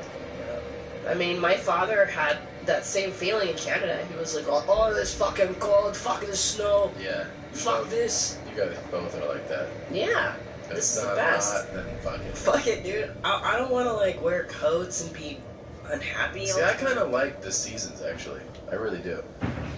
I do. I like the seasons. I'm gonna fucking throw up right now. I do. What about it? Ugh, I don't even know you. I'm serious. I'm so upset right now. I like fall. I love a proper I like. Don't get a real proper one here. Yeah, it gets down to 60. I gotta put like a sweater on. No, because It's the hottest cold. months here are autumn. Sure. Weird. A little bit. But September, October are actually hotter usually than July. October's like the hottest month. Yeah, so then November becomes basically autumn. Yeah. You know, it's perfect. November, December. And then, yeah, you don't really Christmas. get a proper one. Christmas, it dips down into 70. Yeah. Christmas morning. It's chilly. I turn that heater on. The nighttime can get down to 46 degrees. See, but I like that. I'm saying those days are like basically what normal autumn feels like. I like those days a lot. I like autumn days. Yeah. Now, you got upset this year because of the rain. Fuck. You hated it. You got very mad. See, you don't like weather.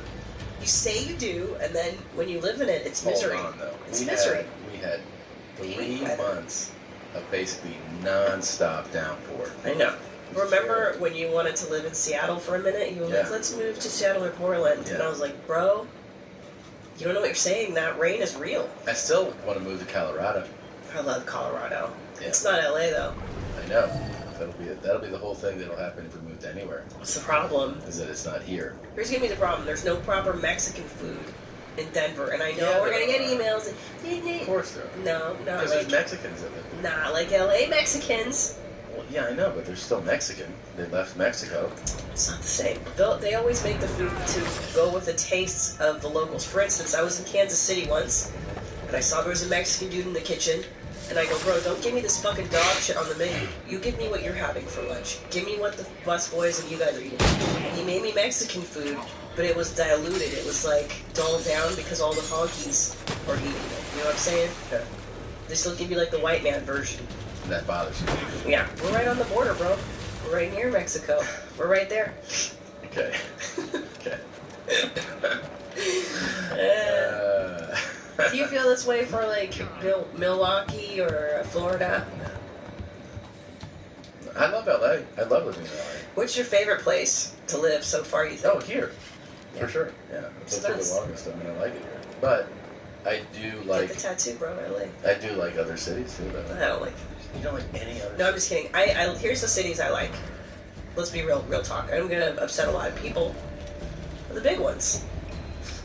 Name a big one. They're all good in America. Yeah. I like Miami. Miami's like LA times 100. It's ridiculous, right? Yeah. I like New York, obviously. Seattle, Portland, Austin. Minneapolis is great. All the biggers. Yeah. Yeah. San Francisco. I lived in San Francisco. Love it. Yeah. San Diego, Sacramento, San Jose. Those are all good places. All California cities. I like Montverde. I like all these places. Denver's my favorite. Yeah. My favorite city. I just don't think I could live because I'd be very like. What would be wrong with living there? You just get used to living in this climate all the time. It really is a weather thing too, and like a lifestyle. I don't mind sitting in my car. For Well, you're hours. going in June. I want to really pay attention to the weather. That's a good month. That's a really good month. Here's my problem with Denver. Yeah. It snows and it gets cold. It doesn't get that cold. Sure does. No, it doesn't. For me, Yeah, but it doesn't get like Chicago cold. that cold is unreal. I don't know how people survive. It's not brutal. Denver's not brutal cold. Where's the coldest in America? Probably like North Dakota, Oof. Minneapolis. Minneapolis. Northern fucking cold. Minnesota, is actually colder. God damn. Yeah. Those poor people. Those You just get used to it? Is Yeah. that what it is? Yeah. Absolutely, you're used to it. How long do you think it would take me, someone who's like almost born and bred in LA? So this is how it is? Yeah. About 5 years. I mean, the second time it came around, you'd be like, oh, fuck this again. Yeah. Third, fourth, fifth time, you'd just be like, yeah, this is how it is. Because some of those fools go out in like a thin jacket, dude. Like I come rocking a parka Your to blood these changes, places. though. Is that real? I'm serious, yeah. Because I was walking around Burlington and The coat factory. The coat factory, and it was I don't know, it was a cool day. But for me, like I wanted a hat and a jacket and everything because I'm not used to it. And I saw, college kids walking around in t-shirts. Yeah. Because compared to Can't do what it. they were coming out of, their winter, this was a much warmer day. That's how I used to be. It's like Canadian tourists. When you see them in LA and then they're in the water in our ocean in February, and you're like, that's a Canadian, because that shit does not faze them. But an Angelino will be like, hell no, let's wait till August before anybody goes in there. No, it's very much you adapt. Your body adapts. When I moved to Florida, I moved in November, and I'd been living in Cincinnati, Minneapolis, and Milwaukee. I moved in November to Florida. In Florida, in November, where I lived, it was probably like 50-something. They were all in sweatshirts and jackets. And I was in a t-shirt, like sweating. People thought I was mentally ill. Like, what is wrong with you? Oh, yeah. I was like, I just moved to somewhere where it's fucking 5 degrees outside. Yeah. So 55, it's fucking awesome. Yeah. But the next year, I had a sweatshirt on. Oh, yeah. Just get used to it. You're used to being hot all the time. Yeah. You're not used to being warm enough. You still are like, it's hot. It's hot. Yeah, but it does get hot. Yeah, but you always insist on it being freezing cold in our bedroom and the office. Like, you have to get. Here's the thing: you have to let LA, like the heat, just get in you, bro. You gotta like. Yeah, but you gotta just live in a nice. Let yourself be warm, dude. Let yourself. There's many other spells that you can do just to get somebody away from her tits are gonna fall right out of that dress. Feces spell We need rice out is of the next level in causing harm. Is that how you do that? Before you do this spell, If you're Susie Sue, think about it's very goth. before you put in the effort to actually do this spell. Master Max, where is she? Is this New Zealand or is this Australia? No, but can I ask you about eyeshadow? Is it normally the eyelid and then the whole eye area? Only if you're 15 and goth. But like normally, what do you do? No, when I was goth, this is how Susie Sue, Susie the Banshees did her, and that's how we did it. What do you do now? Look at what I do now. Right, so what? Natural. But you do the whole area though? No, you're not supposed to put eyeshadow from the bottom of your lid up to your eyebrow and then around the eye. It looks crazy. The eye socket. Like, no, dude. That's like the woman. First of all, that's how you know the bitch is crazy. Number two, when the bitch draws the lip liner around the lip. If you know a bitch that draws the lip liner up around over the line of the mouth, and then she fills it in like that's her lip, please. Bitch, please. In saying that, the feces because she does that too. To do is quite simple. Please, you're interrupting. The idea is, in saying that, the feces spells to do is quite simple. The idea is to get some I use toilet paper.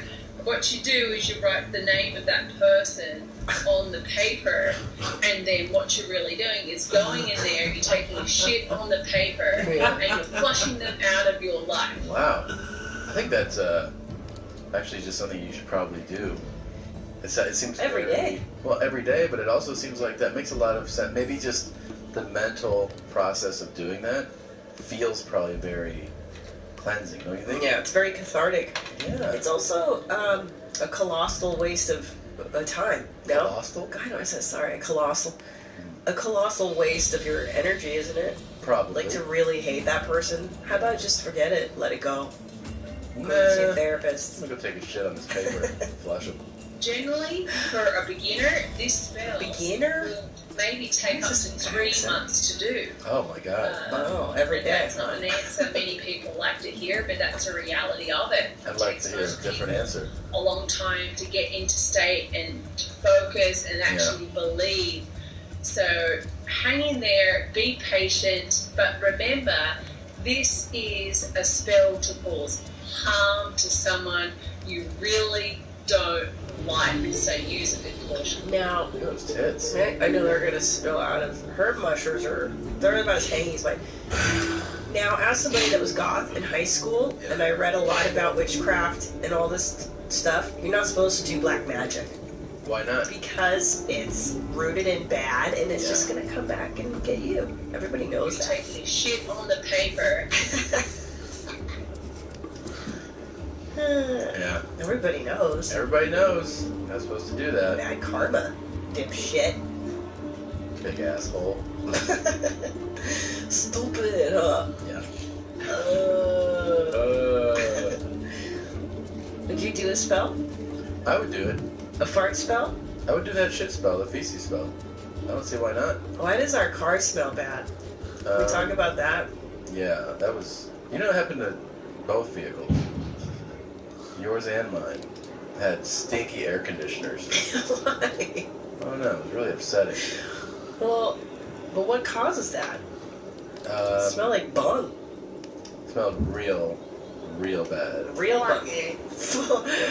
For You turn on the car and it was like the car was. And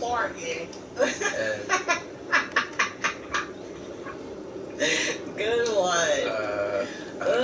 Car, you nasty, huh? I took mine in and they go, well, you know, rodents burrow in the engines. And so, you know, maybe we'll find that they decompose and that's what you're smelling it through. I was like, oh. Nasty. Foul, dog. And then he checked mine out and was like, no, it wasn't there. It just smells like farts. And he's like, we just cleaned everything, changed the filter. It smells better. So your air conditioner just started smelling like farts. Do you think it's from your farts in the car? I didn't ask, but it didn't seem like that would make sense. They can't do like a forensic autopsy or whatever on the car and the air. Yeah, I don't know. But then yours started to smell later.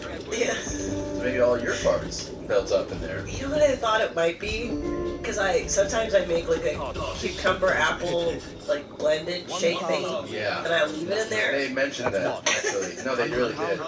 Because when I picked yours up, they kept it for 3 days to do this. He's like, I think the smell is pretty much taken care of, but there's like a juice thing in there, and that might smell now. There's something left in there. Thanks for leaving it, guys. Yeah. You think I wanted to save that? Yeah. Thank you. That's very courteous. Did you leave the empty soda cans in there too? Well, that's everything. Thanks, guys. Leave it exactly as I gave it to you. Such an advantage over me. Imagine what a thing like that is. Pretty cool. I need it exact.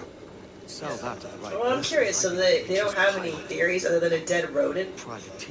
Yeah, he was like, or you know, like the filters could just be filthy, but that's what it is. The air filter. Didn't make that much sense though. You gotta change the air filter. It get old. Huh? Who's that? That's the guy that told you. Okay. Yeah, they were terrible. It was terrible. But yours. The car service. Yeah. They kept the car for fucking 3 days, bro.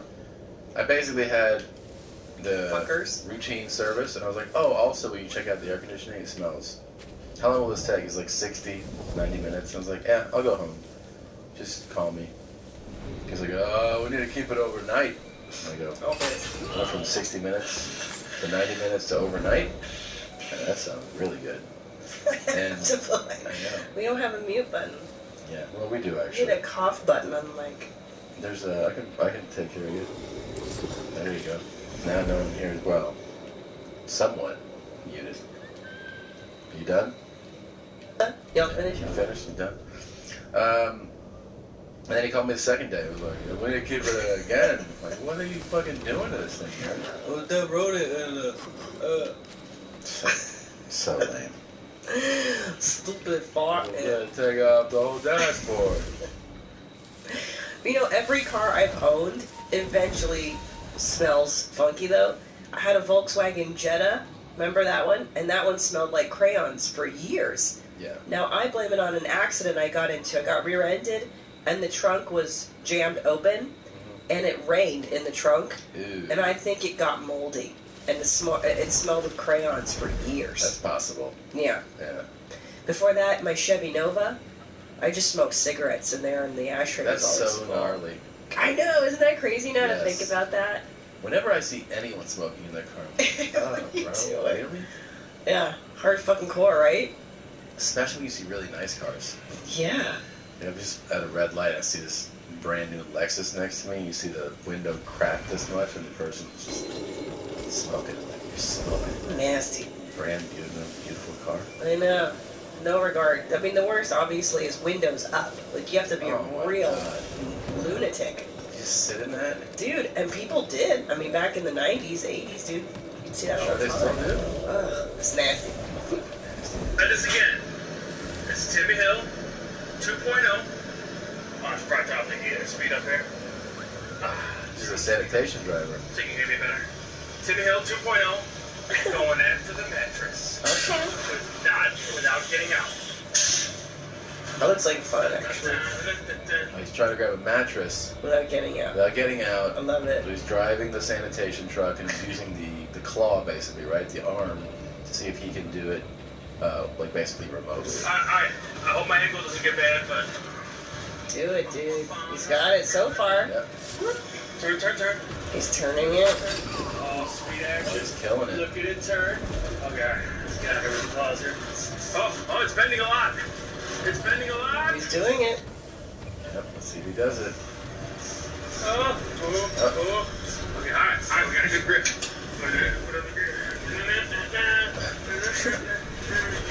He's This having guy's fun. got skill, yeah.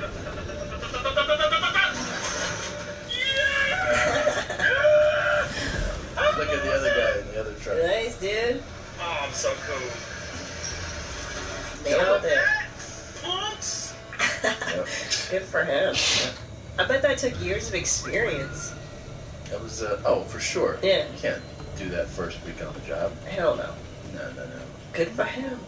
That was fun. Yeah, let's do something not so funny. Oh no. Hello. And thank you for joining us in covering your Dometic 300 series RV toilet. To operate your Dometic RV toilet, first add water to the bowl. No Press shit. partway down on the pedal. Water should enter the bowl, but the flushing mechanism should not open. If the flushing mechanism opens, release pressure off the pedal until water only is in the bowl. Water in the bowl prevents odors from entering the RV, and it may be necessary to add water before flushing solids or toilet paper. To flush your Dometic toilet, press down all the way on the pedal. For liquids, press down for 1 to 2 seconds. For solids, hold the pedal down as long as necessary to remove all the contents. Careful not to leave the flush mechanism open for too long, because it will pull your holding thing. Okay. See, this is a unique, boring video because it's boring and not difficult to understand. Right. So it's a whole new level of boring. It's boring and like Yeah, boring and you process it. basic. Yeah. Yeah, it's almost better than boring not understand it, right? Yeah, because then I'm challenged, but that was like double bad. Yeah, that's worse. When you're like, I get it.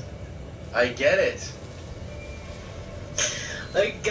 Wait, so I gotta hold it flush down and then the contents go away? I got it. Fuck. What about the yellow? Stupid. Maybe this cold medicine. It's really fun. Did you take it? No. You gotta try it. It's a fucking party. Are you partying right now? Yeah, I'm having a great time on the show. You know what? Speaking of toilet seat, I went to see a movie by myself. I saw Trainspotting 2, which Yeah. was fucking awesome, by the way. I don't know why nobody's talking about it, but it's a really good movie. It stands on its own. If you haven't seen the first one, you can see the second one. Anyways, I went to go potty, and you know what I'm saying? It's like a nice theater. I fucking pull my pants down. I sit down, and it's wet. I sat on a pee-covered seat, bare ass, dude. Some of y'all is nasty as hell. It was so bad. And it's happened before, that's not the first time. I just didn't look because I was out of it, sick.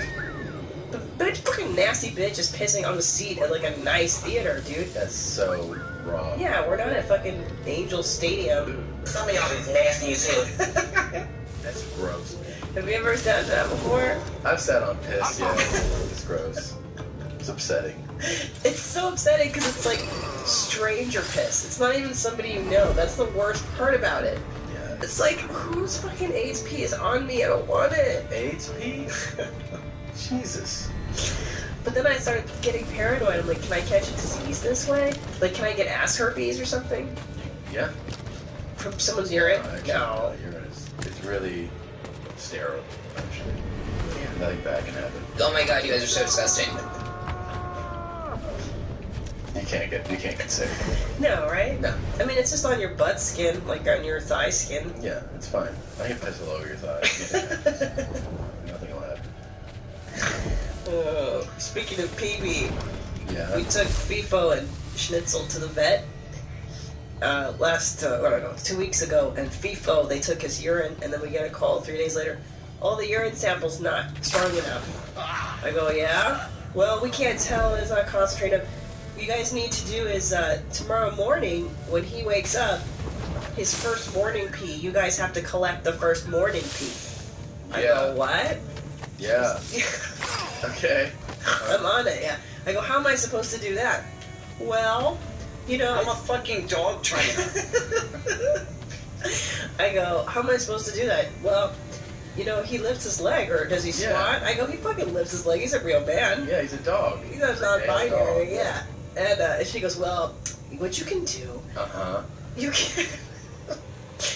can get like a Tupperware container and just put it under there when he lifts his leg in the morning. I go, okay, yeah. I acted like fuck off, you know. Yeah. I mean, who the fuck is gonna do that? As much as I love Fief, I know. How am I gonna even do this? No, it's fucking crazy. If I'm gonna fuck my dog with somebody, I'm gonna find a trained professional to fuck my dog with. Yeah, I mean, our dog, by the way, I don't know how everybody. Some dogs I could see getting away with that. Our dog, as soon as you reach down there, he'd be like, "Excuse me, what are you doing?" And he would hold his pee for 8 more hours. Yeah. Yeah, he's not the type of dog that just goes like, "Oh, okay." Fief's not easygoing. Yeah, no, and he's on the ball. He knows shit. Fief's like a person. He's really smart. He'd be like, get the fuck away from me with that shit. Yeah. I don't care. Dog assholes. So we're not gonna know if Fief's kidneys are functioning well because I'm not gonna do that. Oh, and then they go, he has a slight heart murmur. Here's the heart specialist you can take him to. Wait, what's so funny about that? Because, like, I mean, I love my dog, but a heart specialist for the fucking dog? Seriously, what are we gonna give him, a heart transplant? Open heart dog surgery? I want to see to what extent the heart is having a murmur, so that when you put him under for a mouth cleaning, that he's right. He can the heart specialist will tell you this is the safe range for anesthesia. Oh, okay. Oh, I thought she wanted us to give him open heart surgery or find a donor, give him an organ transplant. Why am I? Oh, because I love fucking dogs. I'm just gonna take the dog. Yeah. Come on, you have to understand that. LinkedIn is helpful. You have to understand that. You get that, right? About the anesthesia? Yeah. Yes, but it struck me as very ridiculous when I heard that we had to take our fucking 14-pound dog to a cardiologist. But now, get out of here. But now, now I understand. Did you get it, asshole? You get it?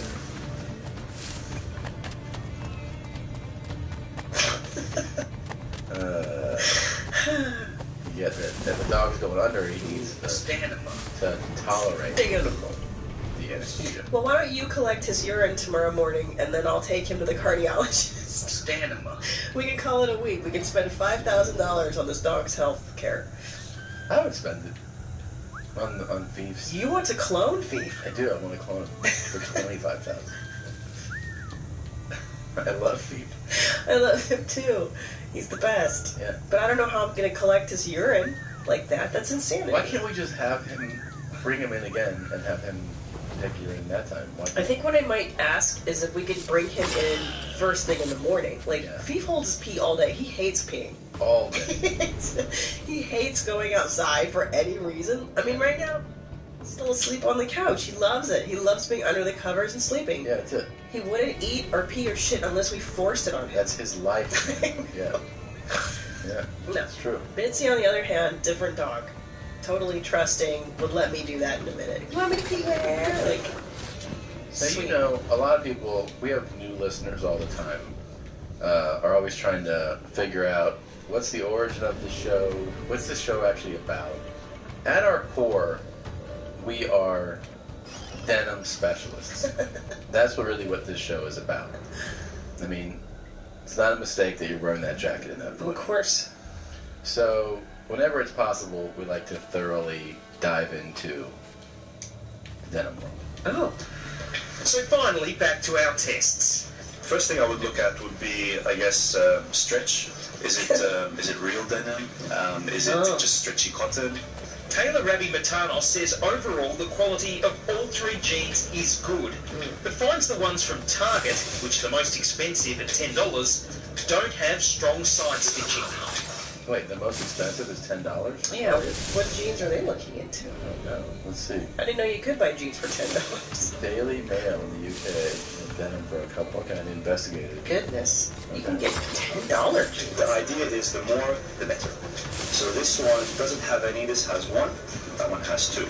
The one with the double stitch are the $7 pair from Kmart. But the hem on those Kmart pair isn't as good as the others, according to Rabbi's. I could have told you that. This hem compared to that hem, the quality is pretty noticeable from the inside and outside.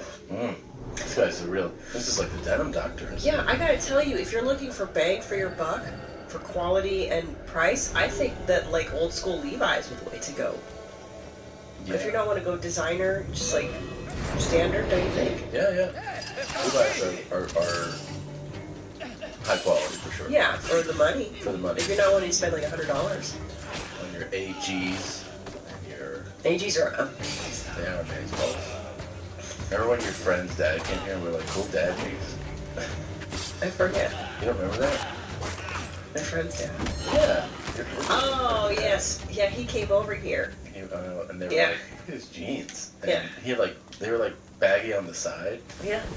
And I was like, if you want, we can go get some high quality ones. Maybe some nice ones. Yeah. Oh.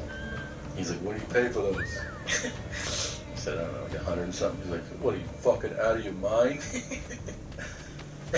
Yeah, it doesn't understand that. Yeah. The jeans do really make the person. Good jeans are everything. Yeah. I'm serious. Like, now that I spend a little bit more on jeans, Hudson's great, AG is great, Lucky Brand is great. Yeah, Lucky makes good jeans. Even because when I was fatter, like after I had Ellis, it was really important. And I was buying Gap jeans. Those suck. They're not good. I don't know. It's not for me. I wore them for a long time. Yeah, they don't fit as well as Lucky for me for some reason. You just have to find the brand that works for you, right? The thing about Lucky was that they always had crazy sales. Yeah, they did. They're pretty good. When we went there together, they were like 50% off. It was crazy. Yeah, it's not bad. It's really good. Well, it's a good pair of jeans. So, which is the overall winner? So, jeans. Overall finish, in terms of the quality of finish, regarding the hem, the stitching on the waistline, the finish, the detail, I would still go with this one. They're the pair from Big W, currently on sale for $7. $7? Here we're talking about 100. Jesus. But those aren't good jeans. The stitching is bad. But how do they all stand up after 10 washes? This is the Big W pair. You can see that there's a slight colour fading and some shrinkage. The Target pair have shrunk much more. Not the best. Kmart though, the difference is obvious. After 10 washes, their colours faded slightly, but they have clearly shrunk. Take him to the They shrunk like 3 inches, man. What Yeah, is that? it's a lot. Now, I bought a lot of clothing from Target. Some of the best shirts I've ever had in my entire life have been from Target. Black standards. Yeah, sometimes t-shirts you can win. Oh, sometimes cheaper the better, yeah. Target's got great clothes. They've got a few, the Morena line is really good. I don't understand anybody that buys anything for a kid not at a Target or an equivalent. Old Navy. I'm saying an Oh, yeah. equivalent. Like, if you go in there, you're like, kids don't know what you're putting on them. You can buy an entire wardrobe for $100. That's what we do. Yeah. For LJ, I go online, Old Navy, and I buy all his shit, and then, he grows out of it in 2 months. Why would you spend, but some motherfuckers spend I know, because one time lot. we went to some strip mall, boutique place. Ugh. I bought Get your life. an outfit Yeah. for like $100. Yeah, we're like, oh no. And I was like, oh, this is great. And then you realize he puts it on, he fucking throws shit on it, and then he's like, and then it doesn't fit like in a week. So I was like, yeah, it's less than And also with newborns, they get you there. Remember we were at Target, and they're like, newborn shoes. You're like, motherfucker, you're not going to put shoes on the newborn. Don't even buy that. The only thing you should buy for a newborn is onesies. Yeah. And fuck a snap. I mean, buttons. Don't you dare get buttons. Zipper, zipper, zipper on everything. Yeah. They shouldn't even make children's clothing with the buttons on it for babies. Crazy. So, Gene. Yep. This shit is big time.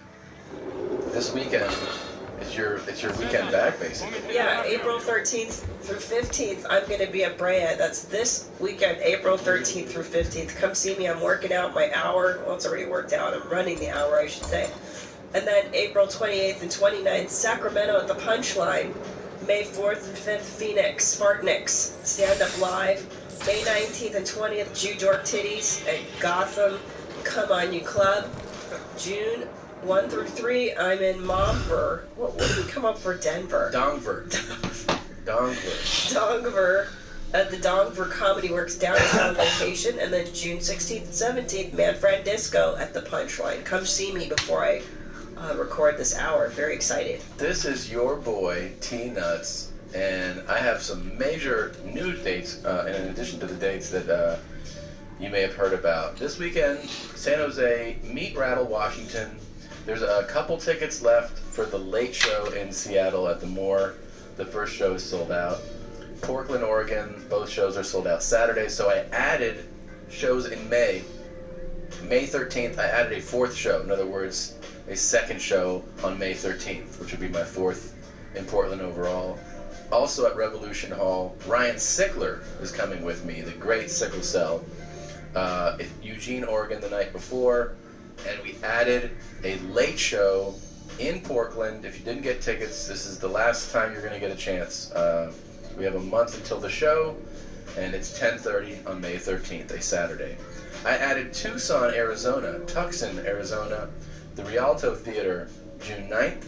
I'm coming to Richmond, Virginia, Virginia Beach, Virginia, Greensboro, North Carolina, and Charleston, South Carolina, at the Charleston Gaillard Center. I don't know how to say it. It's probably Gaylords. That's July 15th. Those are all in July. All at TomSegura.com/tour. In addition, I have added Reno, Nevada, Temecula, the Pachanga Resort and Casino. Those are June 10 and 11. And like I mentioned earlier, the Cone Denim Entertainment Center in Greensboro. Wait, what's it called? Cone Denim Entertainment Seriously? Center. Yes.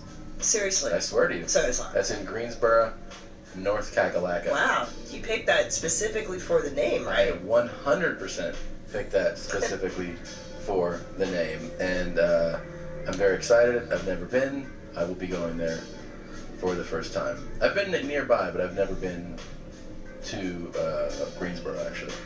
That's not far from where I went to college. I've been to Greensboro. You did? We went to a wedding there, you and me. Seriously. We went to, was it Casey's wedding? May have been. That was in Greensboro. Again, not LA. I just call it not LA. Not home. You know what it is, too? I don't like to travel anymore. Yeah. I've seen a lot, and I'm done seeing stuff. I just want to stay here. Yeah. That's the truth. I'm serious. I don't really enjoy traveling anymore. Yeah, traveling wears on you. Don't give a fuck. Don't want to see it. I'm kind of like your dad now. But you are smart in that, like, for this upcoming, you're going to all good places. Places I want to go. Yeah. But I'm saying, like, for leisure, for fun, Yeah. I don't want to fucking travel anymore. I've seen it all. I'm with you. I've been everywhere, dude. I've been all these fucking continents. Over it. I just want to stay home. Do you want to cringe at something? No. Just that it's only at someone's naivete. It's not like a cringe, like gross thing. Is it me from Road Rules? No, but this one is gonna. Okay. This one's. It's one of those things. You know, something so embarrassing you have to turn it off. Yeah, it's called Road Rules, season 6. Well, listen to this. This is a hockey player being interviewed. Historical figures of the 20th century. What knowledge or awareness did you have of him growing up, or when did you learn of him? Well, obviously growing up, he's one of the most known athletes in the world. Nelson Mandela? Yeah. One of the most known athletes. What do you know about Nelson Mandela? Just wanted to ask you, I mean, obviously Nelson Mandela, one of the most significant historical figures of the 20th century. What knowledge so bad for him. did you have of him growing up, or when did you learn? Not much. Well, obviously growing up, he's one of the most known athletes in the world. A lot in any kind of sport that he did. Even playing hockey, everyone knows him, right? From being the type of person that he was off the ice, on the ice. And it's unfortunate that he passed away a year ago, but Is there somebody whose name sounds like Nelson Mandela? Maybe? I'm sure that's what'll be the explanation, but I'm just. You know, he changed a lot while he was with us, and he's a tremendous guy. Hockey in Johannesburg? And you know, maybe are they in Africa? Because it says Giants of Africa behind them. Are they in Africa? That's what I'm saying. Oh, I think you're right. And it says Nelson Mandela Foundation. So he's at. Right, he's in like Joburg or something right there. Or at least something affiliated with South Africa. Wow. I just think the way he met that is, you know, to me growing up playing sports with my parents was something really special because they could share, you know, try to be a leader. Dude, it says celebrating Nelson Mandela on that. Things like that where, you know, as a, you know, when you're doing sports, you do that right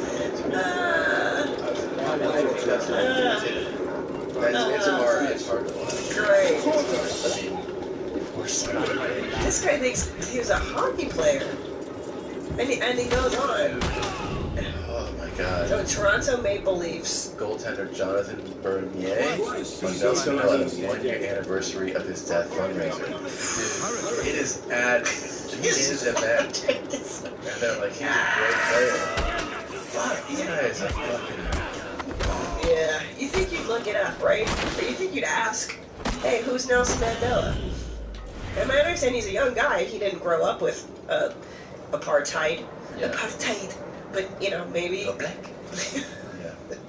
Apartheid. Oh, man. Maybe, I don't know. I mean, fuck, I know who he is, but that's because I grew up in the 80s. I heard of Nelson Mandela every day on the news, right? Yeah. That was a big story when I was a kid. So I looked it up. I guess this is old. Yeah, because it's a 1-year anniversary. So it says we all make mistakes, but a mistake can be magnified when you're a celebrity and you say something incorrect. Maple Leafs goaltender learned this weekend when he said South African president Nelson Mandela was one of his favorite athletes. Maybe he could play hockey, Nelson. Who knows? Yeah. Not a lot of hockey rinks. He apologized after the game. I'm embarrassed. I didn't mean to offend him, his legacy. I got flustered with the gun because I was nervous. But everyone makes mistakes, and that was me that night. That seems And was he in South Africa for the event? No, I don't think so. No. That would have been even way worse. I think they hosted it in, I want to say maybe in Toronto or something. Canada. Yeah. That's hilarious. He just thinks everybody's a hockey player, that guy.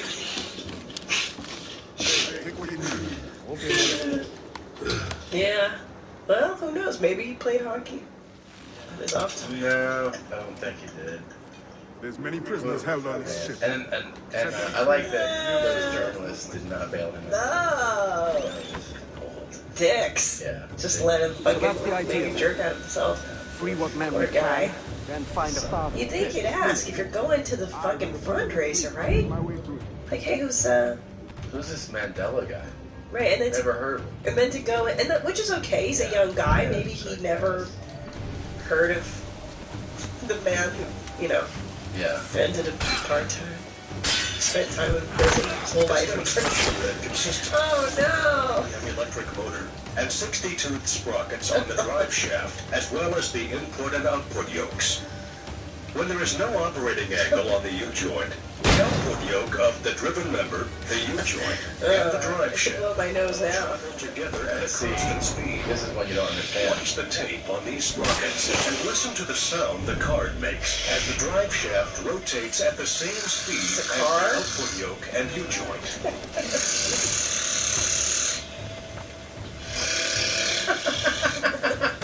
That one is so dumb. Jesus. That's terrible. Yeah. That was really bad. Remember when we went to South Africa and we ate steaks every night around midnight and gained so much weight? that we had to buy fatter pants. We got the fattest clothes that they have in Africa. We were the fattest people in Africa. Yeah. We gained weight in This is Africa. the fattest clothes we sell. Seriously, we went to the mall. Yeah. I remember, and they're like, "Oh, we don't even have that size." Yeah. We were so fat. I think these people are African. They're covering a Beyonce song. It's pretty great. You want to hear it? Yeah.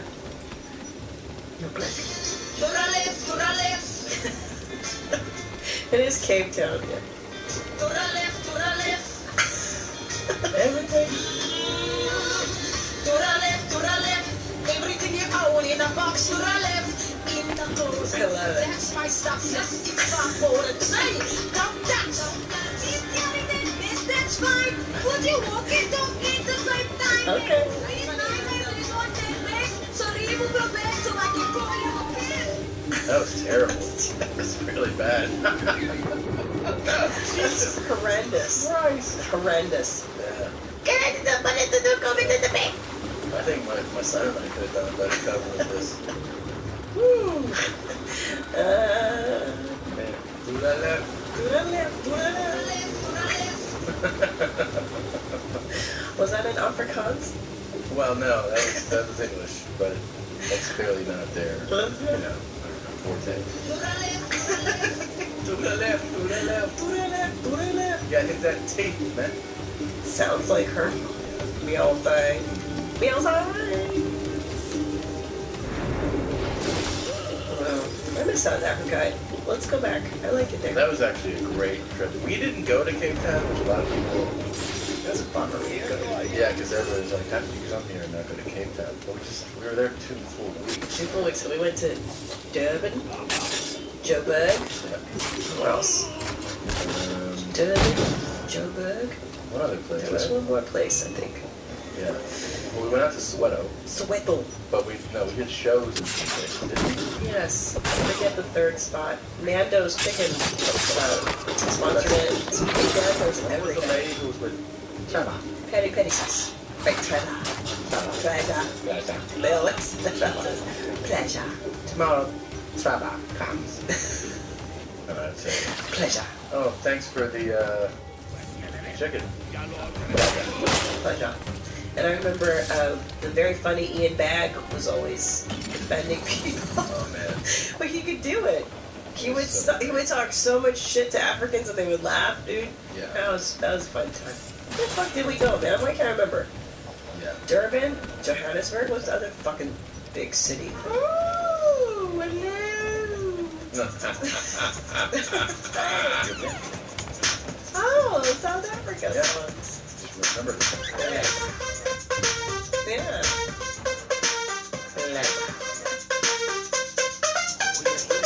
Yes. Yes.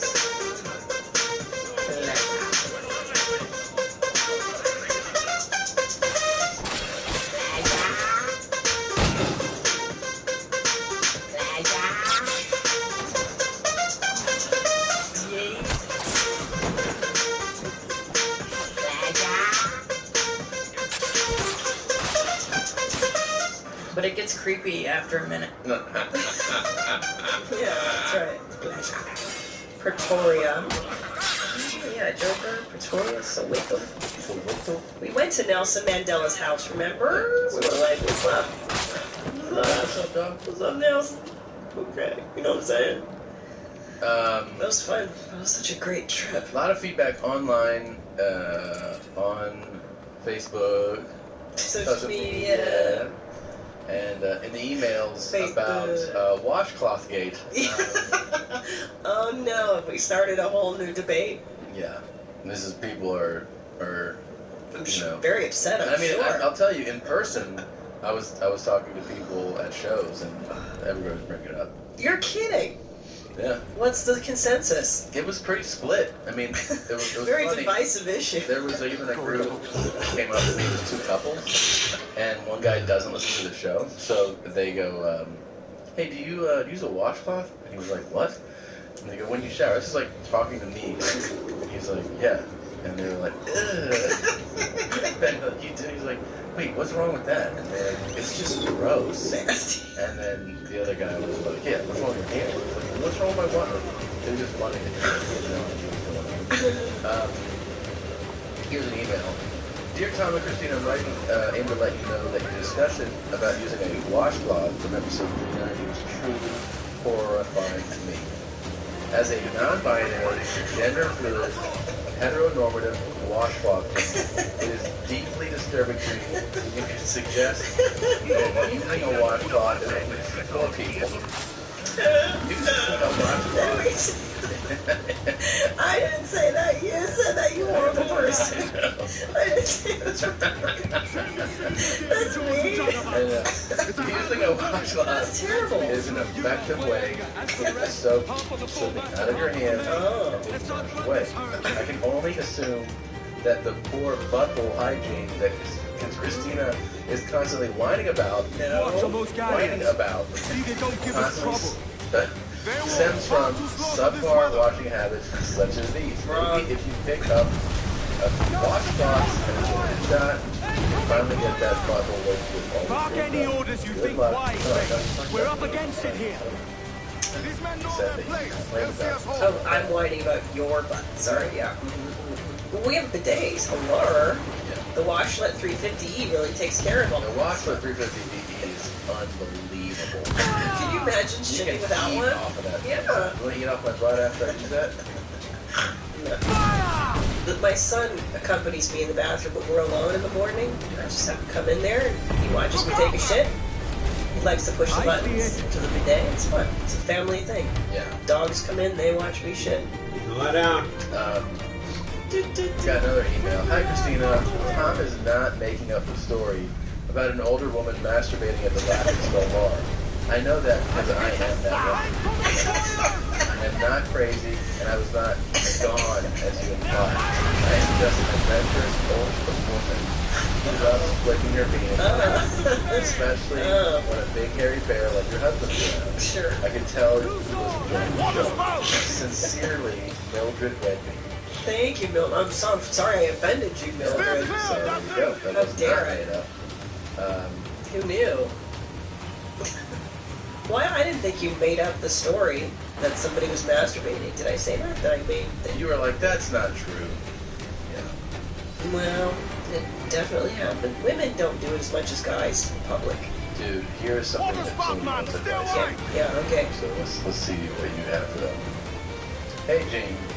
I was listening to the podcast today while going through my standard grooming routine. While unloading my morning ground, I happened to notice something that I have a tendency to forget in said routine. My toenails. My wife is constantly reminding me to clip them. Yeah. But I wear socks the majority of the time at home. She doesn't appreciate when I tell her I am. I know it should be standard practice to clip them often, but my man talons do get pretty gnarly.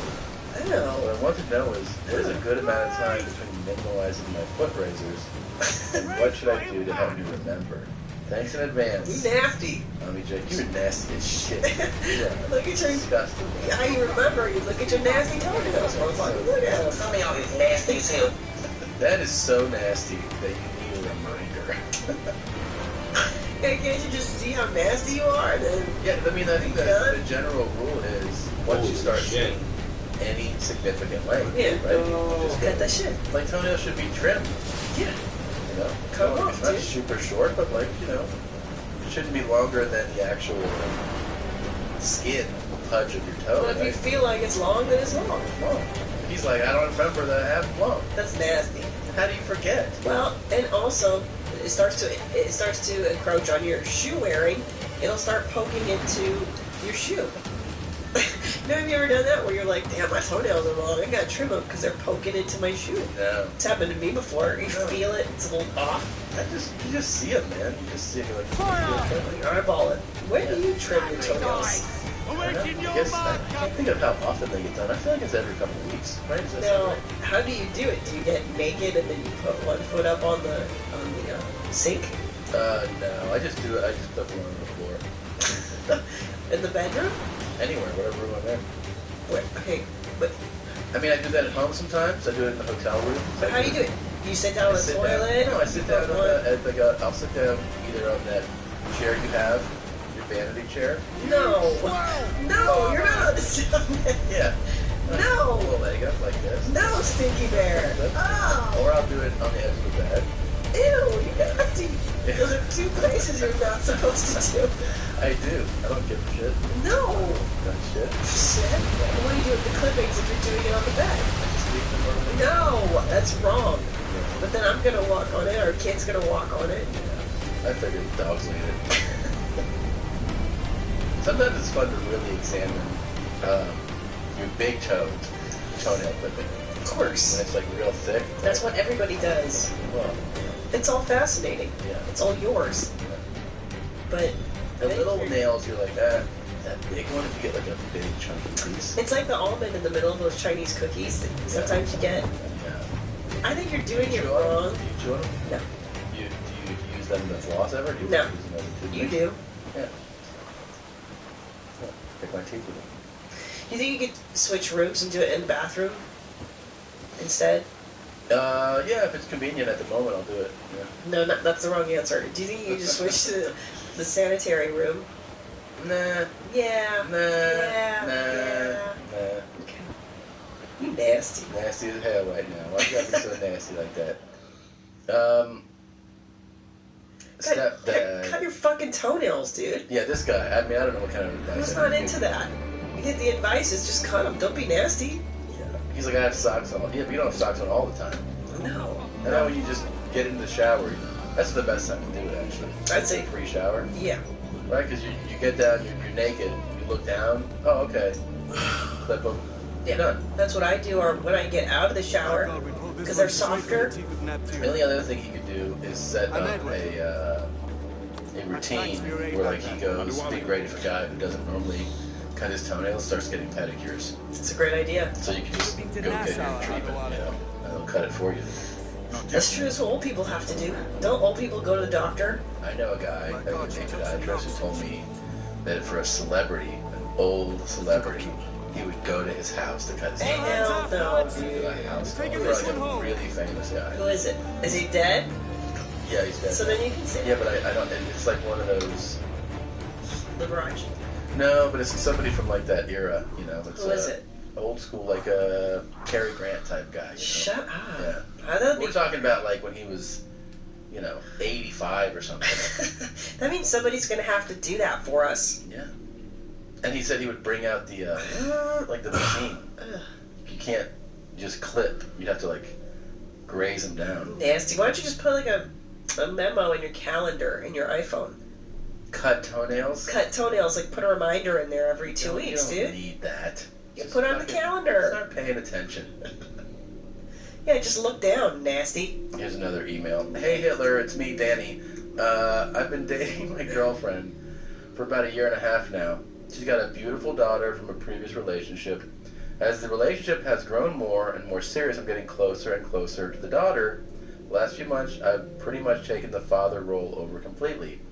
And now I'm starting to get complaints from my family about the smell of my breath. I've always taken good care of my chompers. You feel me? Brush twice a day, floss in most days, and, regular visits to the dentist. You feel me? So I wanted to confirm that stepdad mouth is also a thing. Keep them high and tight, stay glassing, and yes, I date my mom. P.S. Mommy Tommy is the posture champ, the personality champ, the weight loss champ, the burp champ, and most importantly, the water champ. Wrong. I liked it. I liked him up until that last sentence. Thank you. Now, dad mouth is true. Stepdad mouth. A lot of things can give you bad breath. Your diet can give you bad breath too. Yep. What you're eating, what you're not eating. Stand Flossing. Gotta floss. Your teeth has to stand in to last. Stand them. Somebody saw this on local news and wanted us to see a guy doing an interview dropping your nose. They also have suspension problems, control arms, stuff like that, tie rods, so, it's a suspension on the car also. is not good. Jeez. Wow. A lot of your nose. Yeah. So Yeah. Fuck. You're bad.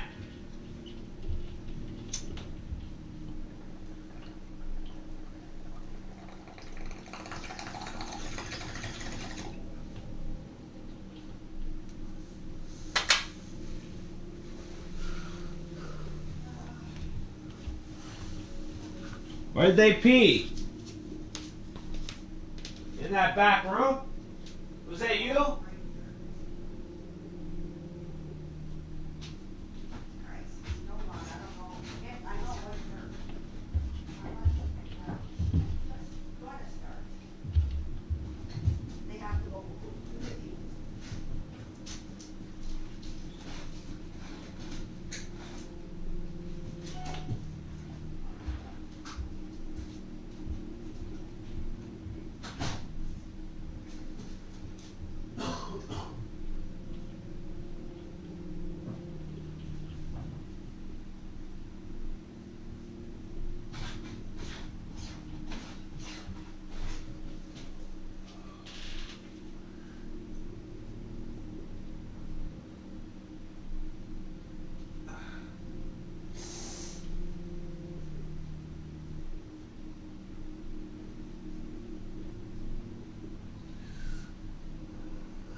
She back yet?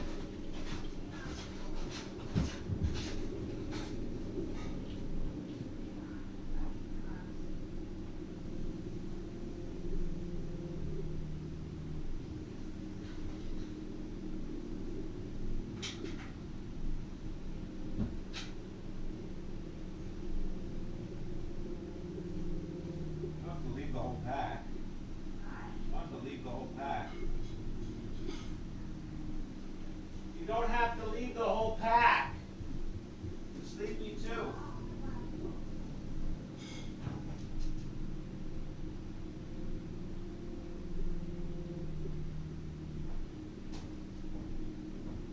How many boxes do you think I should get? Because I can use those crates. 5. It's 5 boxes, right? What's wrong? Cece!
my choice at it.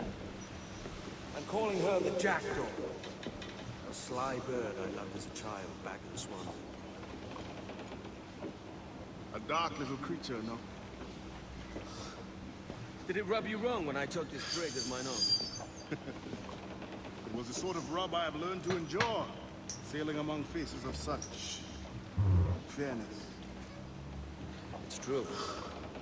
Most of these men wouldn't accept you as a captain. So what fair role would complement such unfairness? I'll be your quartermaster. Nothing less. All right. And as quartermaster, have you any immediate counsel for this Tyro captain? Rest and repast would do us good before Nassau. Water for drinking.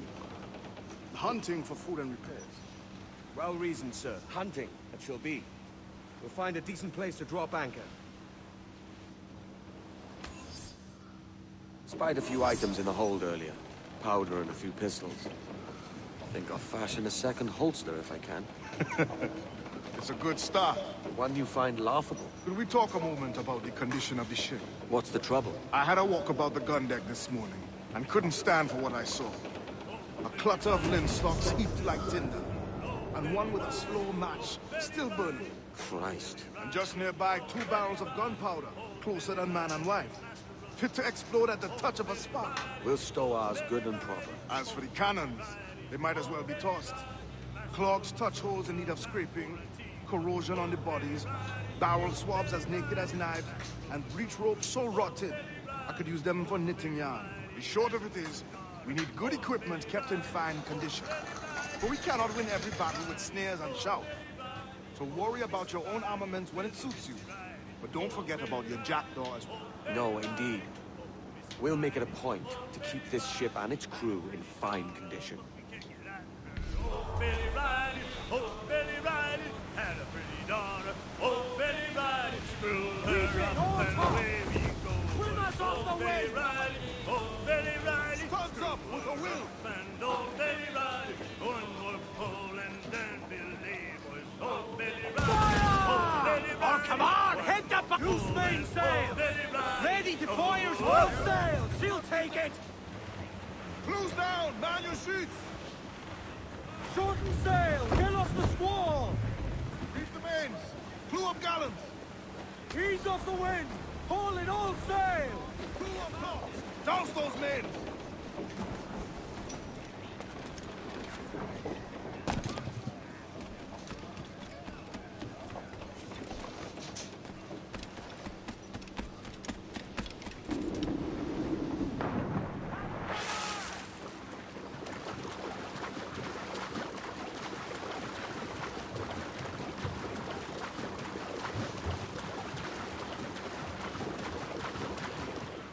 Hey! Knock it off!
Come on.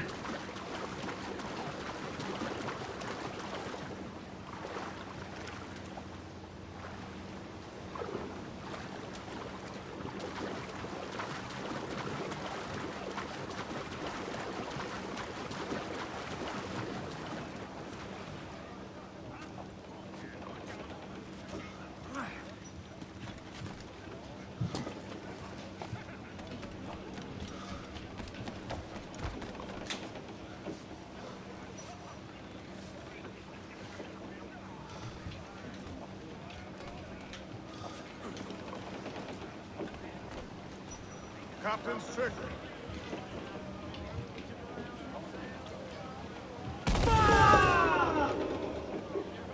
Loose to catch the wind. We ride the wind for all she's worth.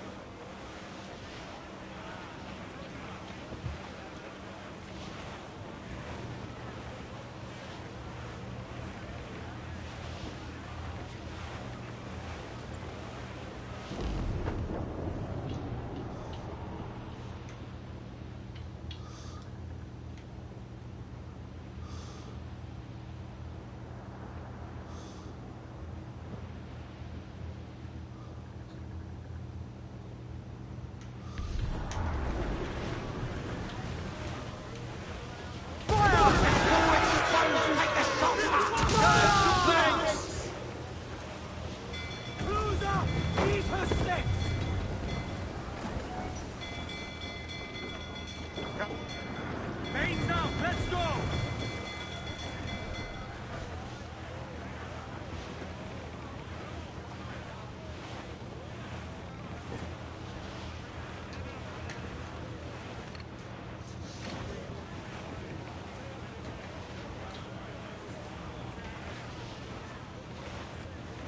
Fire! Damn these eyes! Ready?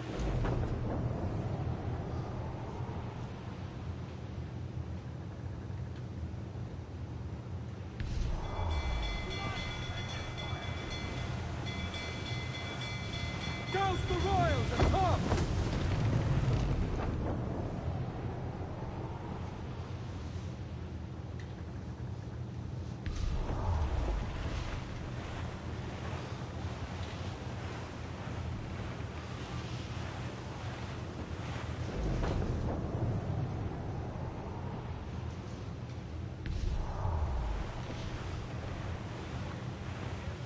Captain, ease off the wind! They are firing, sir! Hold down! Fire! They're not alone, surrounded all are! Ready to fire, Captain! Fire! She's scuttled! Bulkhead's gone to splinters! Fire! Section's crumped! That one did some damage! Fire! Making all A's, sir! Fire! Fire! It's about fish bait, Captain! They are firing, sir! Fire! Enemy fire! We'll be dashed on the right on yourself! Damn it.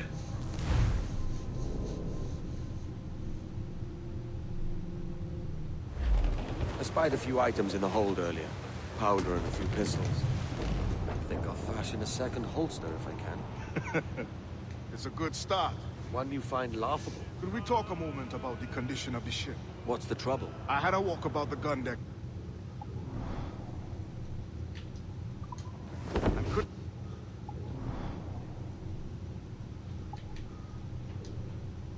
What I saw. A clutter...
like tinder, and one with a slow match still burning. Christ. And just nearby, 2 barrels of gunpowder, closer than man and wife, fit to explode at the touch of a spark. We'll stow ours. As for cannon, it might as well be tossed. Clogs touch holes in need of scraping, corrosion on the bodies, barrel swabs as naked as knives, and breech ropes so rotted, I could use them for knitting yarn. The short of it is, we need good equipment kept in fine condition. But we cannot win every battle with snares and shouts. So worry about your own armament when it suits you. But don't forget about your jackdaw as well. No, indeed. We'll make it a point to keep this ship and its crew in fine condition.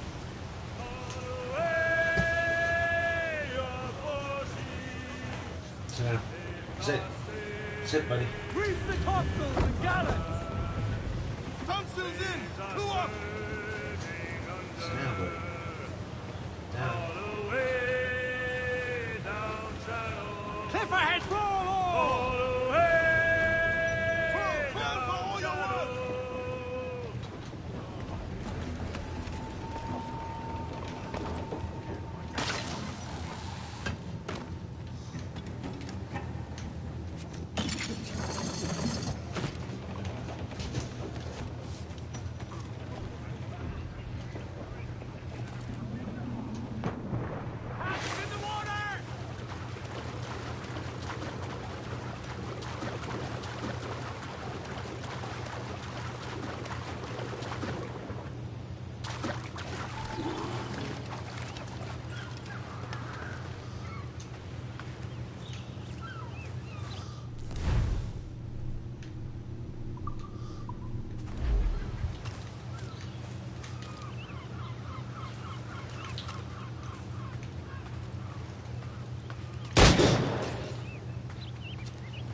favor.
Ahoy, Captain. Find what you need. My needs and wants are oceans apart, mate. But I did fashion myself a new holster. All I need now is a pistol to lie in it. Yeah. Taken from the holds, just as you said. Little more than a blowpipe. But it'll do. So, are we rested? Or should we idle a while longer? Best way anchor. I think the crew is itching to reach civilization. You'll find no civilization in Nassau. But it's a fine place to be merry all the same.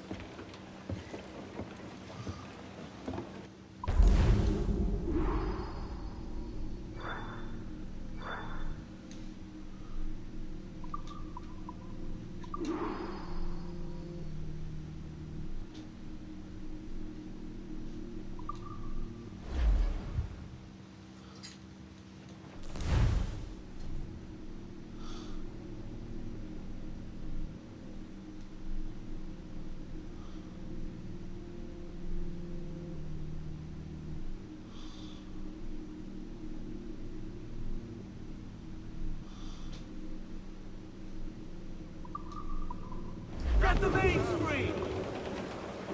More sail! All sail!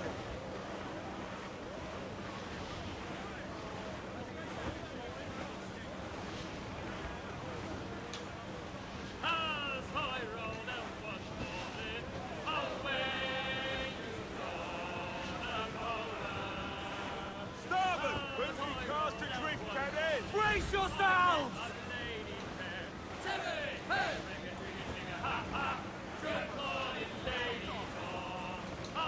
Starboard, Captain! Shipwreck survivor! Good morning, ladies all. The first time that I saw her, away you go, the first time that I saw her, that's so fire! Making your mark, Captain! Set fire! Look, Captain, a well-placed shot there!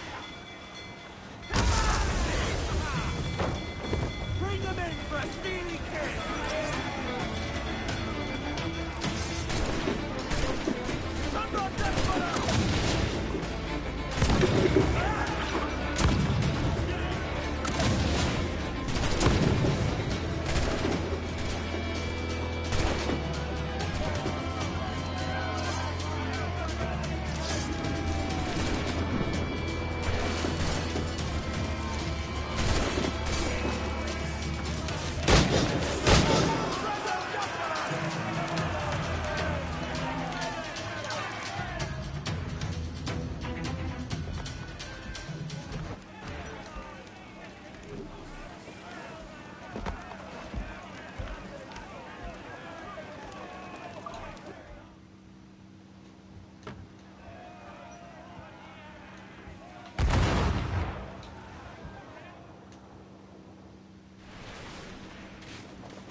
Into the wind!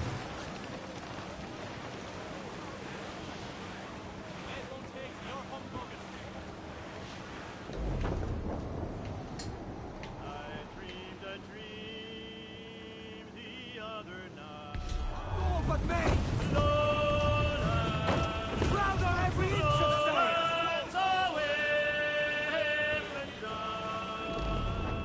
I love she came! All in the sunset! Every last scrap of duck!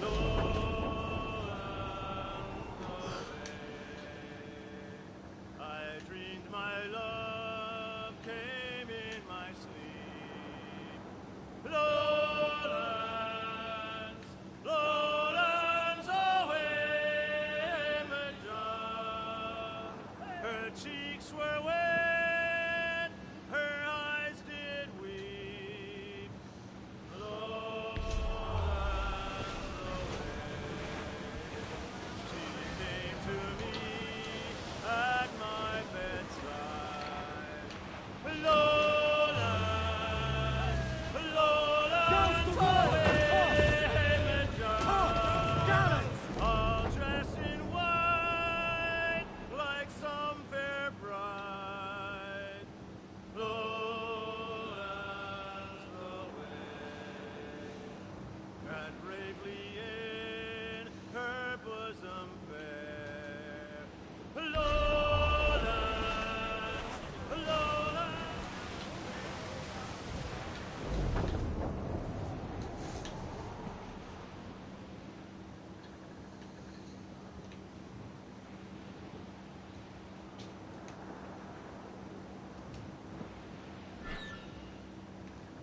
Sally Brown, she's the gal for me, boys. Row, boys, row, boys, row. Sally Brown, she's the gal for me, boys. Way high, Sally Brown. It's down to Trinidad to see Sally.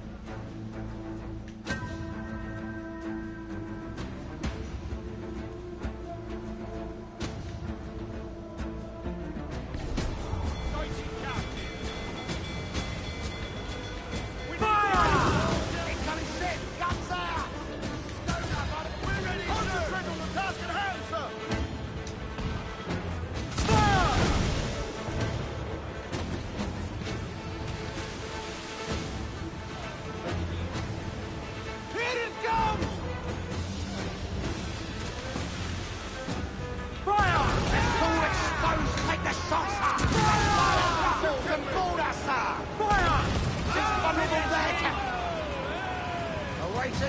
us!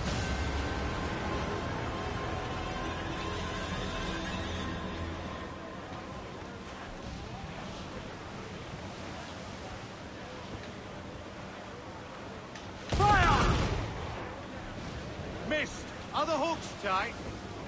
Beat the quarters! Enemy making for us, sir! Think she's a cutter! Spanish ensigns! Just a lone ship! Fire! Burn me, miss! Ready to fire, sir! Fire! Runs around there, she's Scorrel! Fire! Swim, do you?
Sailor, then listen to me.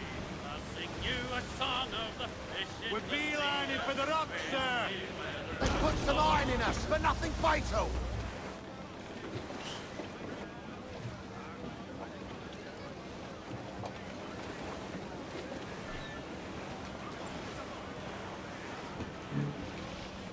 Give voice, you tars! Down west, old ship that ever did sail, sailed out of Harwich on a windy day, and we'll wait for day, wait for day. Cheronte's our warship closer! Awaiting your mark, fire! Look, Captain, well placed! We're gonna hit them! We need carpenter to fix that! Drag them to their doom!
Lee.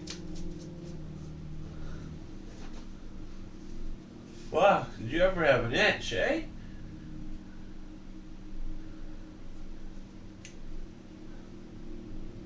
Fuck, you got a really stretchy face. You got a really stretchy face. You got a really stretchy face. You like the Jim Carrey of dogs. Stretchy face. Stretchy face! And the sicky kid. That's you and Cece, because Cece's always got diarrhea. She's the sicky kid.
I've got gas.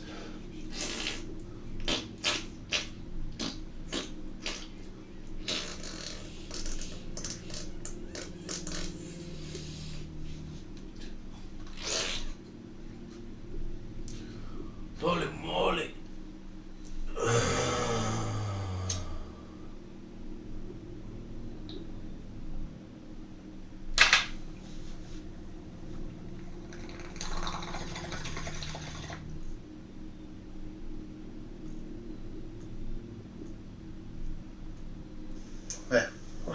It's weird that the guy interviewing him is all.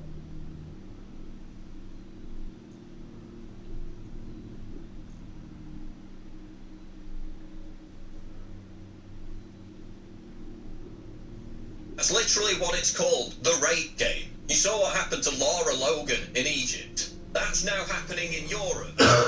On a daily basis, we've had the stories. We have Turks in Germany, which we're going to get to a report later. Rape.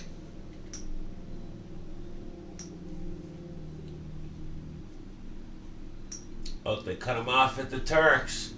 It's a fucking conspiracy of the Young Turks trying to take him down. InfoWars, fake news. You get him, fucking Watson. Wow, an error occurred. I've never seen that message before. The fuck? Don't do that. What?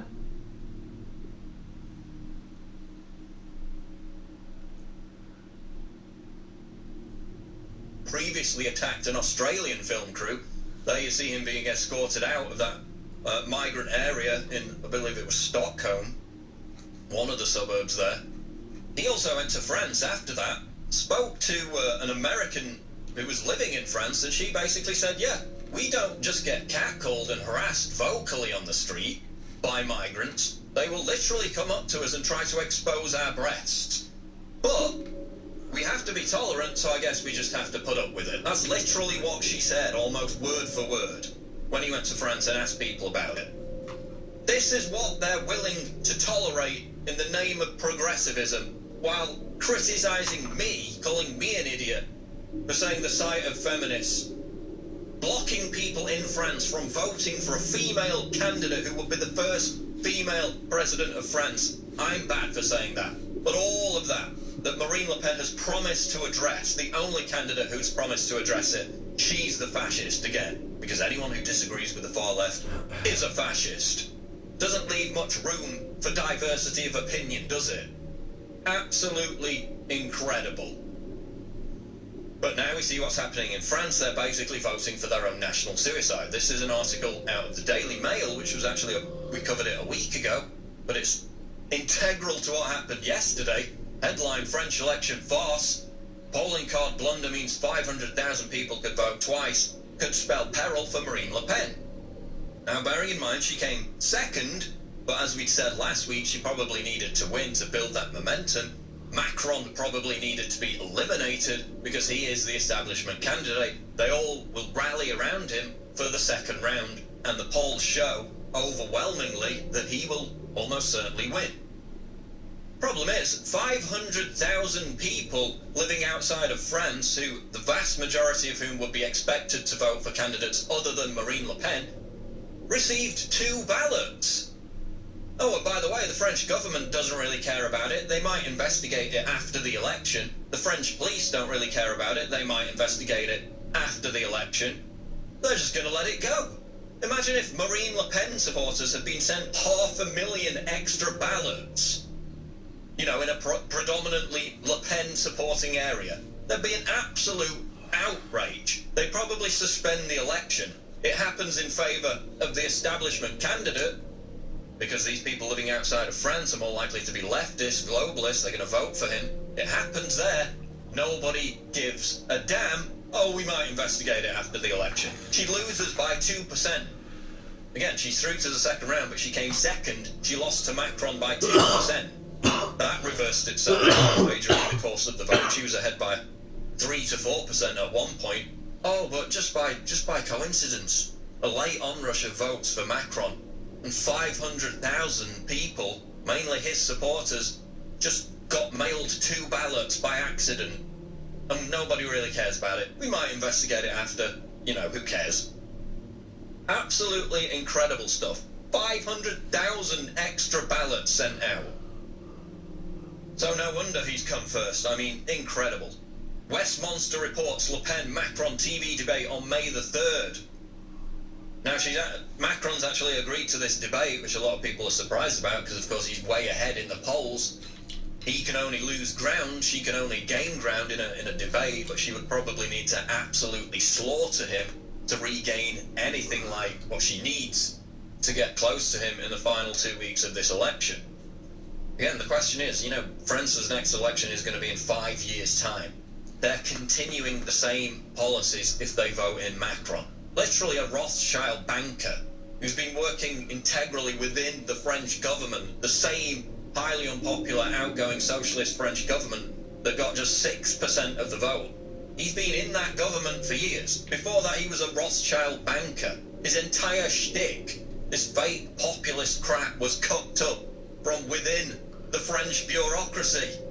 He's the new Obama, hope and change, offering no change whatsoever. He's not going to shut down the mosques. He's not going to restrict Islamic immigration, which the vast majority of French people want. He's going to do absolutely nothing. This is just a continuation of Hollande. So they're voting for national suicide. It's basically over. Can they survive 5 years of it? Imagine the same policies in 5 years' time. 21 jihadist attacks in France since January 2015. They're voting for more of the same. Absolute insanity. Sputnik reports French presidential hopeful Le Pen wins 5% of votes in Paris. 5%. French presidential candidate Marine Le Pen, who succeeded to finish second in the first round of the presidential vote, gathered support of less than 5%, it was about 4.99%, of voters living in the country's capital, the French Interior Ministry said Sunday after they counted 100% of the ballots. Macron, the establishment candidate, got 34.83% in Paris. So the epicenter of the jihadist attacks, 6 massive attacks in the last 3 years, and they overwhelmingly vote for more of the same. Do these people deserve what they get at some point? I mean, it's absolutely harrowing at this point. 5%, just 5% voted for Marine Le Pen. Here's an even more concerning story, which is translated out of a French news source called ParisMatch.com. ISIS moves 820 kilos of explosives from Turkey to France. Absolutely harrowing story. We translated it. In fact, I'm going to write this up for an article because English language media hasn't reported on it yet. According to Turkish authorities, Daesh or ISIS has recently sought to traffic a large quantity of explosives for a major operation on French territory. Members of the Islamic State have allegedly activated in recent weeks to carry 820 kilos of explosives from Turkey to France. According to a statement by Turkish authorities, Paris Match has been able to verify the claims. So they're talking about this. Can they stop it? Did they stop it? 820 kilos of explosives trafficked to France through Italy via Turkey. Of course, we had all the reports about the terror attacks focusing on the election. We had the attack on Friday where the police officer was shot. Now they're talking about 820 kilos of explosives trafficked into France for this major operation. Could there be another attack right before the election?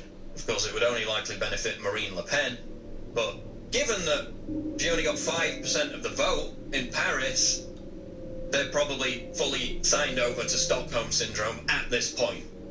Hug a Muslim, continue the same policies, continue the same level of bloodshed. Absolutely amazing what's taking place in France right now.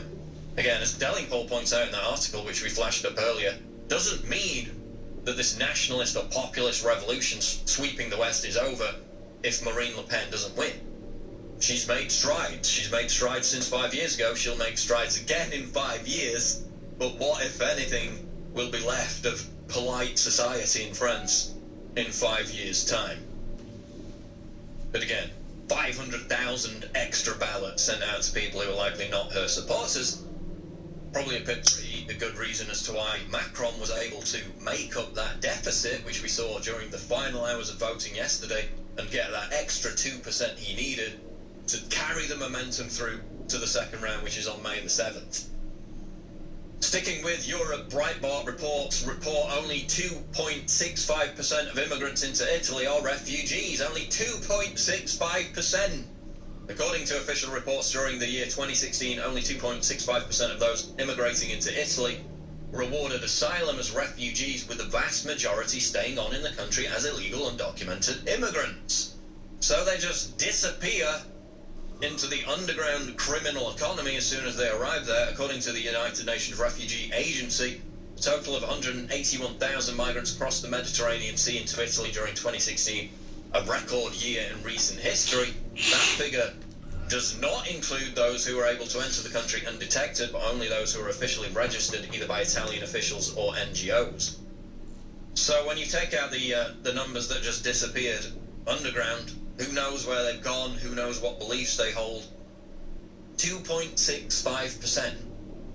And we've played the clips before where the police just turn up with a busload of migrants and force bed and breakfast owners, force hotel owners to just hand over their property. We've played that clip before with the old man crying and screaming.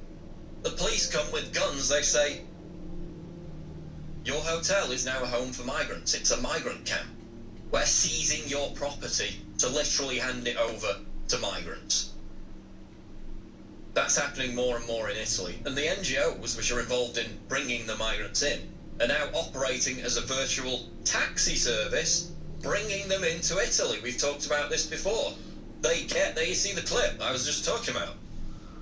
The police turn up, this old guy with the grey hair, they arrive, he's got a little bed and breakfast, little hotel. Remonstrating with the police. I think they later reported he had to go to hospital because he basically had a stroke, collapse because of the stress. They just bring in this busload of migrants from West Africa. Again, as we just said, only 2.65% of them are actual refugees. Oh look, no women and children. Imagine my shock. They're not refugees. They're literally picking them up 11 miles off the coast of Libya. There you see, public anger growing at taxi NGOs. They call the people smugglers.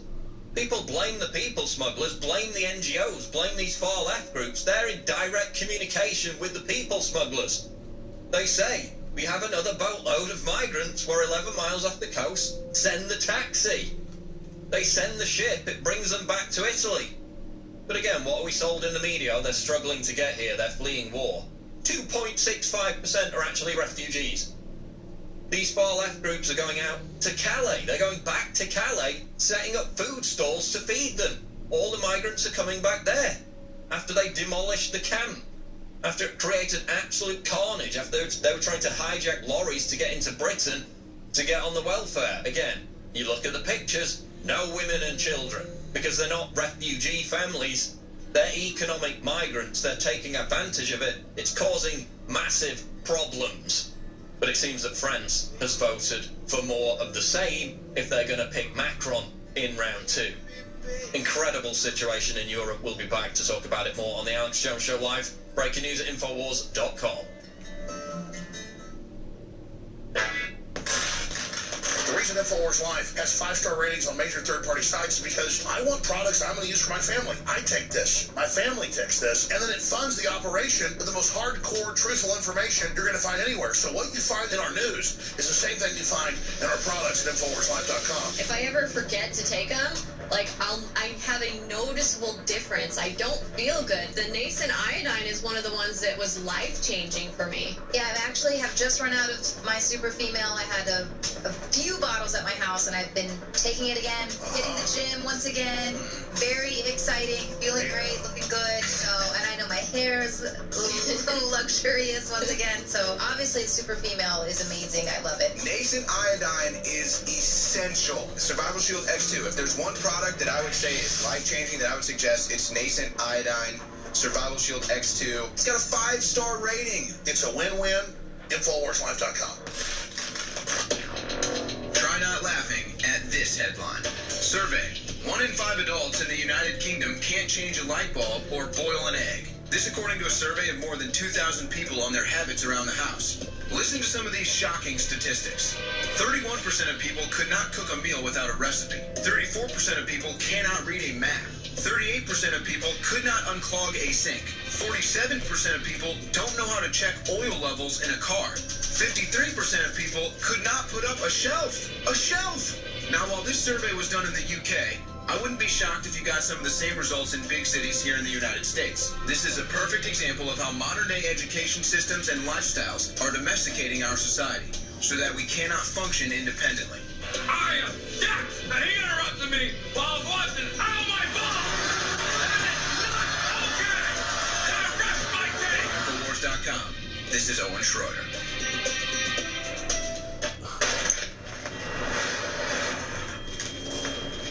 There is a crisis in America today. Tens of millions of us are addicted to cell phones. These little devices, according to many university studies and more, cause health risks such as depression, cancer, and social anxiety. How can we prevent these harmful devices from harming us and our families? I have the answer for you today.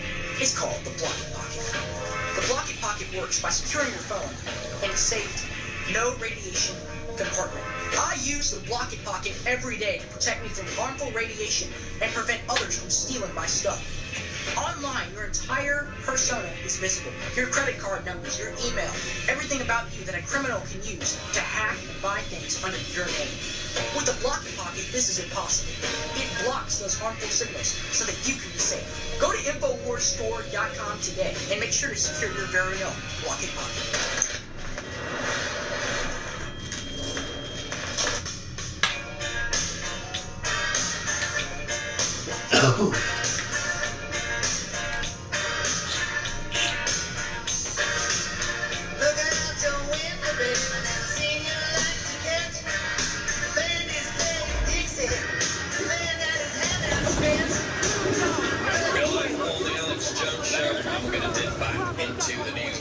Coming up in the next hour as well, but we have now available at InfoWarsStore.com Caveman Troop Paleo Formula, 20% off for a limited time only. This is the outstanding new product we have, proving very popular with people there. You see the 5-star reviews again.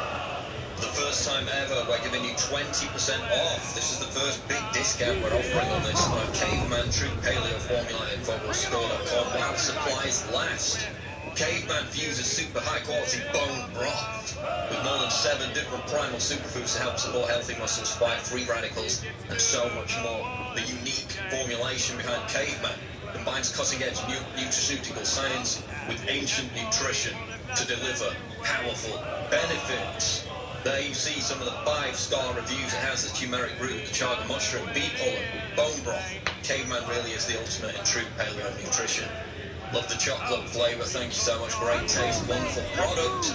A lot of these products you can get elsewhere, they don't taste so good. This one does. I would buy this again. 5-star, a new lease on life. People overflowing with positive comments about this new product, now available. For the first time at this discounted price, 20% off, it is Caveman True Paleo Formula, available at InfoWarsStore.com. So if you've been holding back on that, now is the time to jump in, because that discount's not going to stick around for long.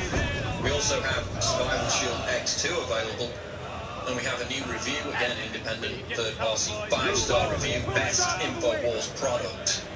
This is Survival Shield X2. If you could only choose one product from the InfoWars Life products to use, this would be it. Only 3 drops per day, and it lasts forever. It's concentrated. Helps keep my iodine levels up, thyroid support, and immune system strong. Haven't been sick in years. I've been using it. Highly recommended. I used to take a similar product years ago, and I had the same effect. Didn't get colds and flu. Hardly ever. Now I get them literally every 2 months. I need to get back on this. Now's the opportunity to do it. I'm surrounded by it. It is Survival Shield X2. Best InfoWars product, according to Jeff, who just left that 5-star review yesterday.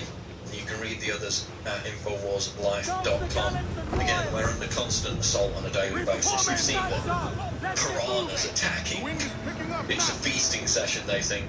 We're not going anywhere because we rely on your support.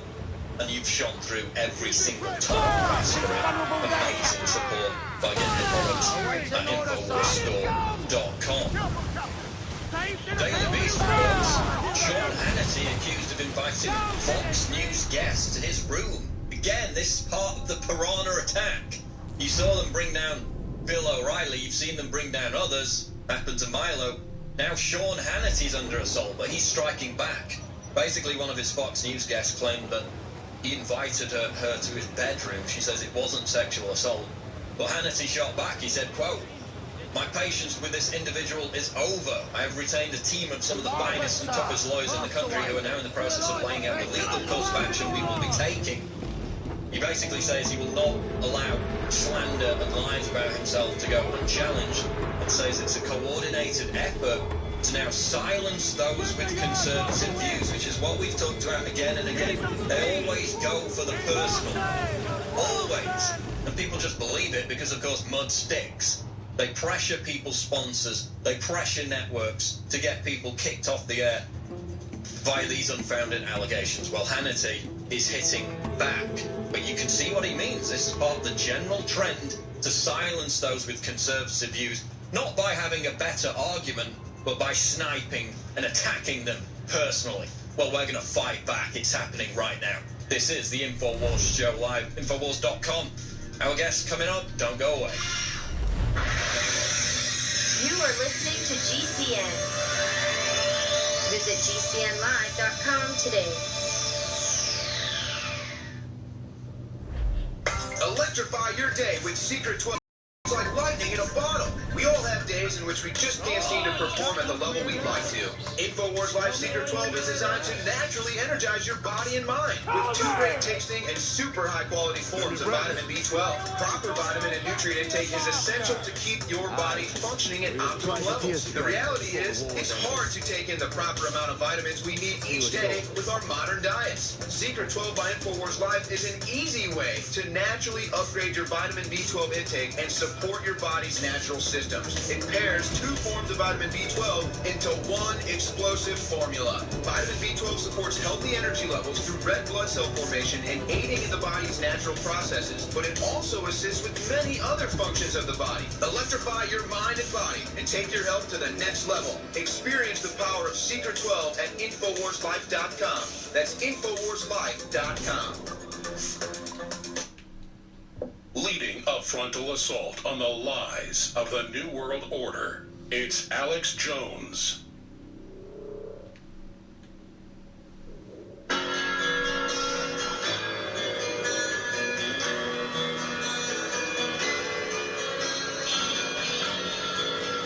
If listening to Alex Jones.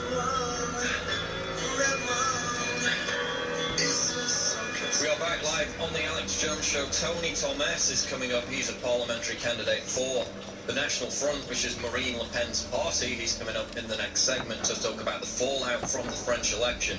Again, Macron number 1, Marine Le Pen number 2.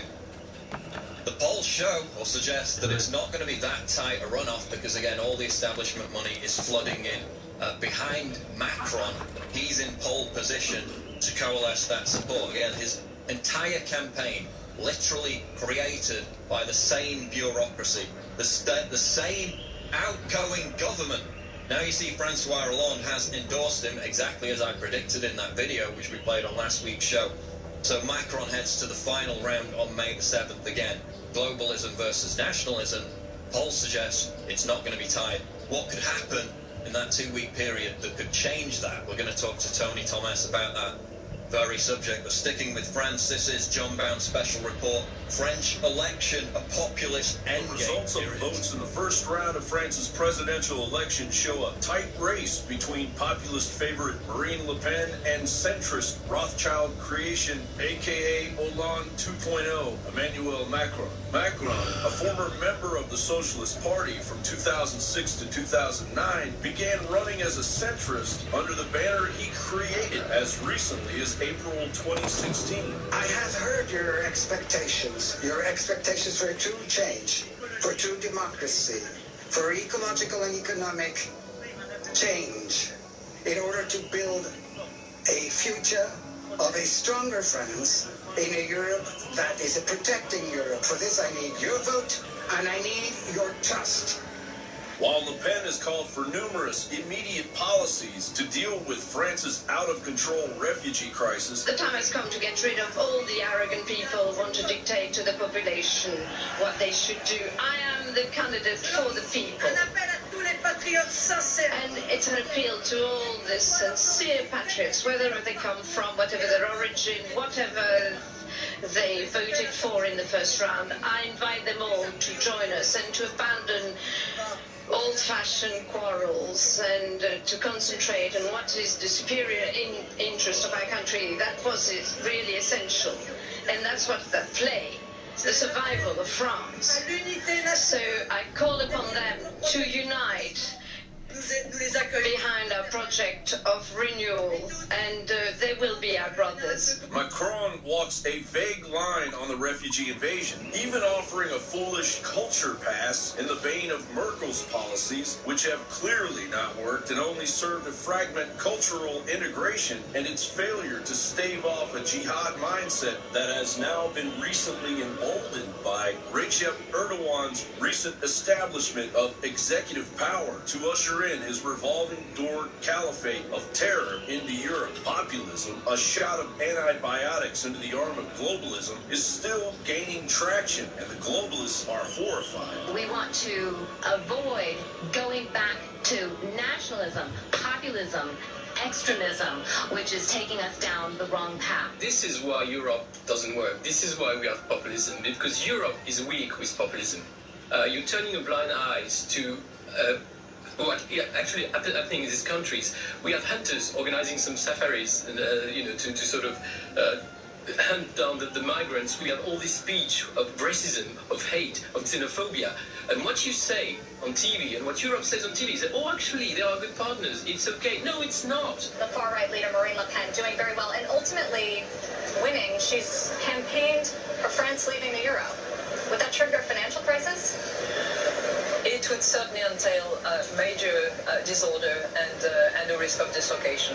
What I do know is that if Marine Le Pen were to win, and whilst the odds look to be against that, the odds looked against Brexit and the odds looked against Trump, and we're living in a whole new different world, if she did win, then it would be the end of the European project. The enemies of populism want the concerns of rational individuals reined in. Will the global... You can watch the rest of that report on Resistance News on our YouTube channel. Coming up, Tony Thomas. Stay tuned. Try not laughing at this headline. Survey. 1 in 5 adults in the United Kingdom can't change a light bulb or boil an egg. This according to a survey of more than 2,000 people on their habits around the house. Listen to some of these shocking statistics. 31% 32% of people could not cook a meal without a recipe. 34% of people cannot read a map. 38% of people could not unclog a sink. 47% of people don't know how to check oil levels in a car. 53% of people could not put up a shelf. A shelf!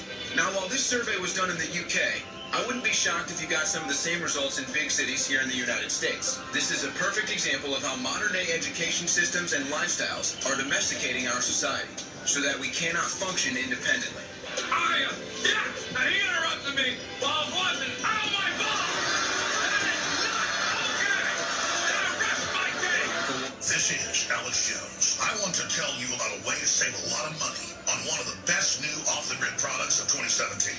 And seriously, I really think everyone should have one of these. I'm talking about the PPX solar generator system from our friends at Solutions and Science, one of our oldest sponsors. The PPX is so small you can put it in your pocket, but so powerful you can run some 110 appliances at your house, like a small refrigerator, so you can keep food from spoiling. Plus, you can take it with you to jumpstart cars, trucks, buses, 18-wheelers, heavy equipment, even airplanes. The system provides an endless supply of off-the-grid electricity, allowing you to create your own private power grid, literally anywhere in the world. Perfect for cabins, remote locations, anytime you need to get off the grid for a while. Go to privatepowergrid.com to watch this thing in action. That's privatepowergrid.com. Even better, use coupon code POWER at checkout and get a second PPX energy unit for free. Check it out at privatepowergrid.com.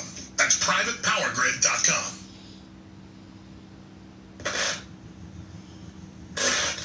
Let's go to Devin in Florida. Devin in Florida, you're on the air. Great. Hey, thank you so much. Listen, I have bought your product, and I gotta say they're amazing. Anyone who's on the fence, buy it, because I've got Caveman, Superman Vitality, Secret 12, Vitamin Mineral Fusion. I've got the body armor. Wow, thank you. Wow. You're the type of listener that makes it all possible. Which nutraceutical did you like best? I really like the Vitamin Mineral Fusion, to be honest. That's amazing. Really incredible. I drank it in the morning, and I swear to you, I felt incredible. Like, I haven't felt a week. My morning was fantastic, and I love you guys. I love the InfoWars crew, and I just want to, I want to take this opportunity to tell anybody out there who's on the fence, just buy it. You will love it. I'm telling you, I've never bought a bad product. What you find in our news is the same thing you find in our products at InfoWarsLife.com. It's a win-win, InfoWarsLife.com.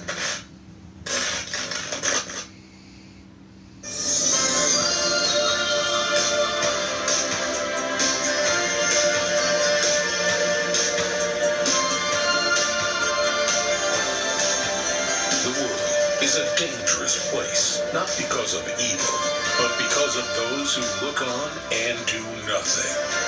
If you are receiving this transmission, you are the Resistance. We now take you live to the Central Texas Command Center. It's Alex Jones. We are back live on the Alex Jones Show in this second hour, and I'm delighted to be joined by our guest. Of course, we had the French election yesterday. Marine Le Pen through to the second round. Macron, the establishment candidate, winning.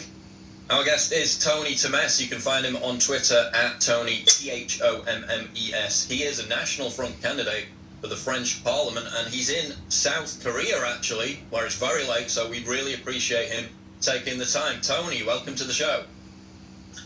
Hey, Paul. Thanks for having me. Now, of course, Marine Le Pen is through to the second round. Many people said she needed to come first to build that momentum and that Macron needed to be knocked out. Of course, Macron, according to the polls, will beat her in the runoff, according to many people. How does Le Pen overturn that deficit in the next 2 weeks? Is it possible for her to come from behind and beat Macron? Well, I think she needs to unite the people that believe in sovereignty, that believe that we need to control our borders, that we need to control immigration, because, in fact, there's a majority of people in France that believe that. The problem is that even though they believe that immigration should be reduced, they're still voting for establishment parties because of the media propaganda about how the National Front would not be able to rule the country, and all of this kind of bullshit reasons, to be honest. So I think we need to make them understand that they need to vote for what they believe in. And we've already won the battle for the minds. We've already won the battle of ideas. Because I've got a poll there from 2013, and you have 74% of people of French people that think that Islam is not compatible with the values of French society. 74%. And that's across the political parties. Even centre-right, centre-left, even far left. You've got 59 people on the far left who believe that Islam is not compatible with the French values. So I think we just need to get these people to vote for us, really. We even had a poll recently where I think it was over 65% in France said they wanted a complete halt on all Islamic immigration. Absolutely incredible numbers, yet still they're voting for Macron in such large figures. I want to ask you about this report. I don't know if you saw this. 500,000 people living outside of France, who would be likely to not vote for Marine Le Pen, received 2 ballots. This was reported about a week ago. The police said they're not going to investigate until after the election. The government says the same thing. Do you think this could have affected the outcome of the vote? I mean, Macron won by 2%. Do you think that this was an issue here? Well, I think this is more a reflection on the incompetence of the French state rather than anything malicious, to be honest. We've had things like that in the past. It's something that, to my ear, sounds very, very much like the French administration. I think if the result for the second round is extremely close, then we'll have to get this investigated and maybe the election overruled or things like that. But to be honest, this is just the French administration being the French administration, I think, unfortunately. That makes a lot of sense. You mentioned before, people have these concerns about Islamic immigration, but again, there's this notion in the French media with the propaganda that's being broadcast that Marine Le Pen, that National Front can't govern. Why is the media still trying to portray Marine Le Pen as, this dangerous far-right fringe radical, when she now has the support of over 21% of the French people? At what point do they have to acknowledge that our views are held by huge numbers of rational, normal-thinking people? No, absolutely. I think this is just because it's the only weapon they have left. I mean, I remember a few years ago, even 10 years ago, when our platform, our manifesto, still had things that we could be attacked on. There were elements in the manifesto that many people didn't agree with, so the media could have picked up on that. But these days, the French people are basically in complete agreement with us on most subjects. So the only thing they have left, the only thing the media has left to attack us and to keep us away from power is really to demonize us and to make us look like radicals or a fringe party, which we are really not, or not anymore at least.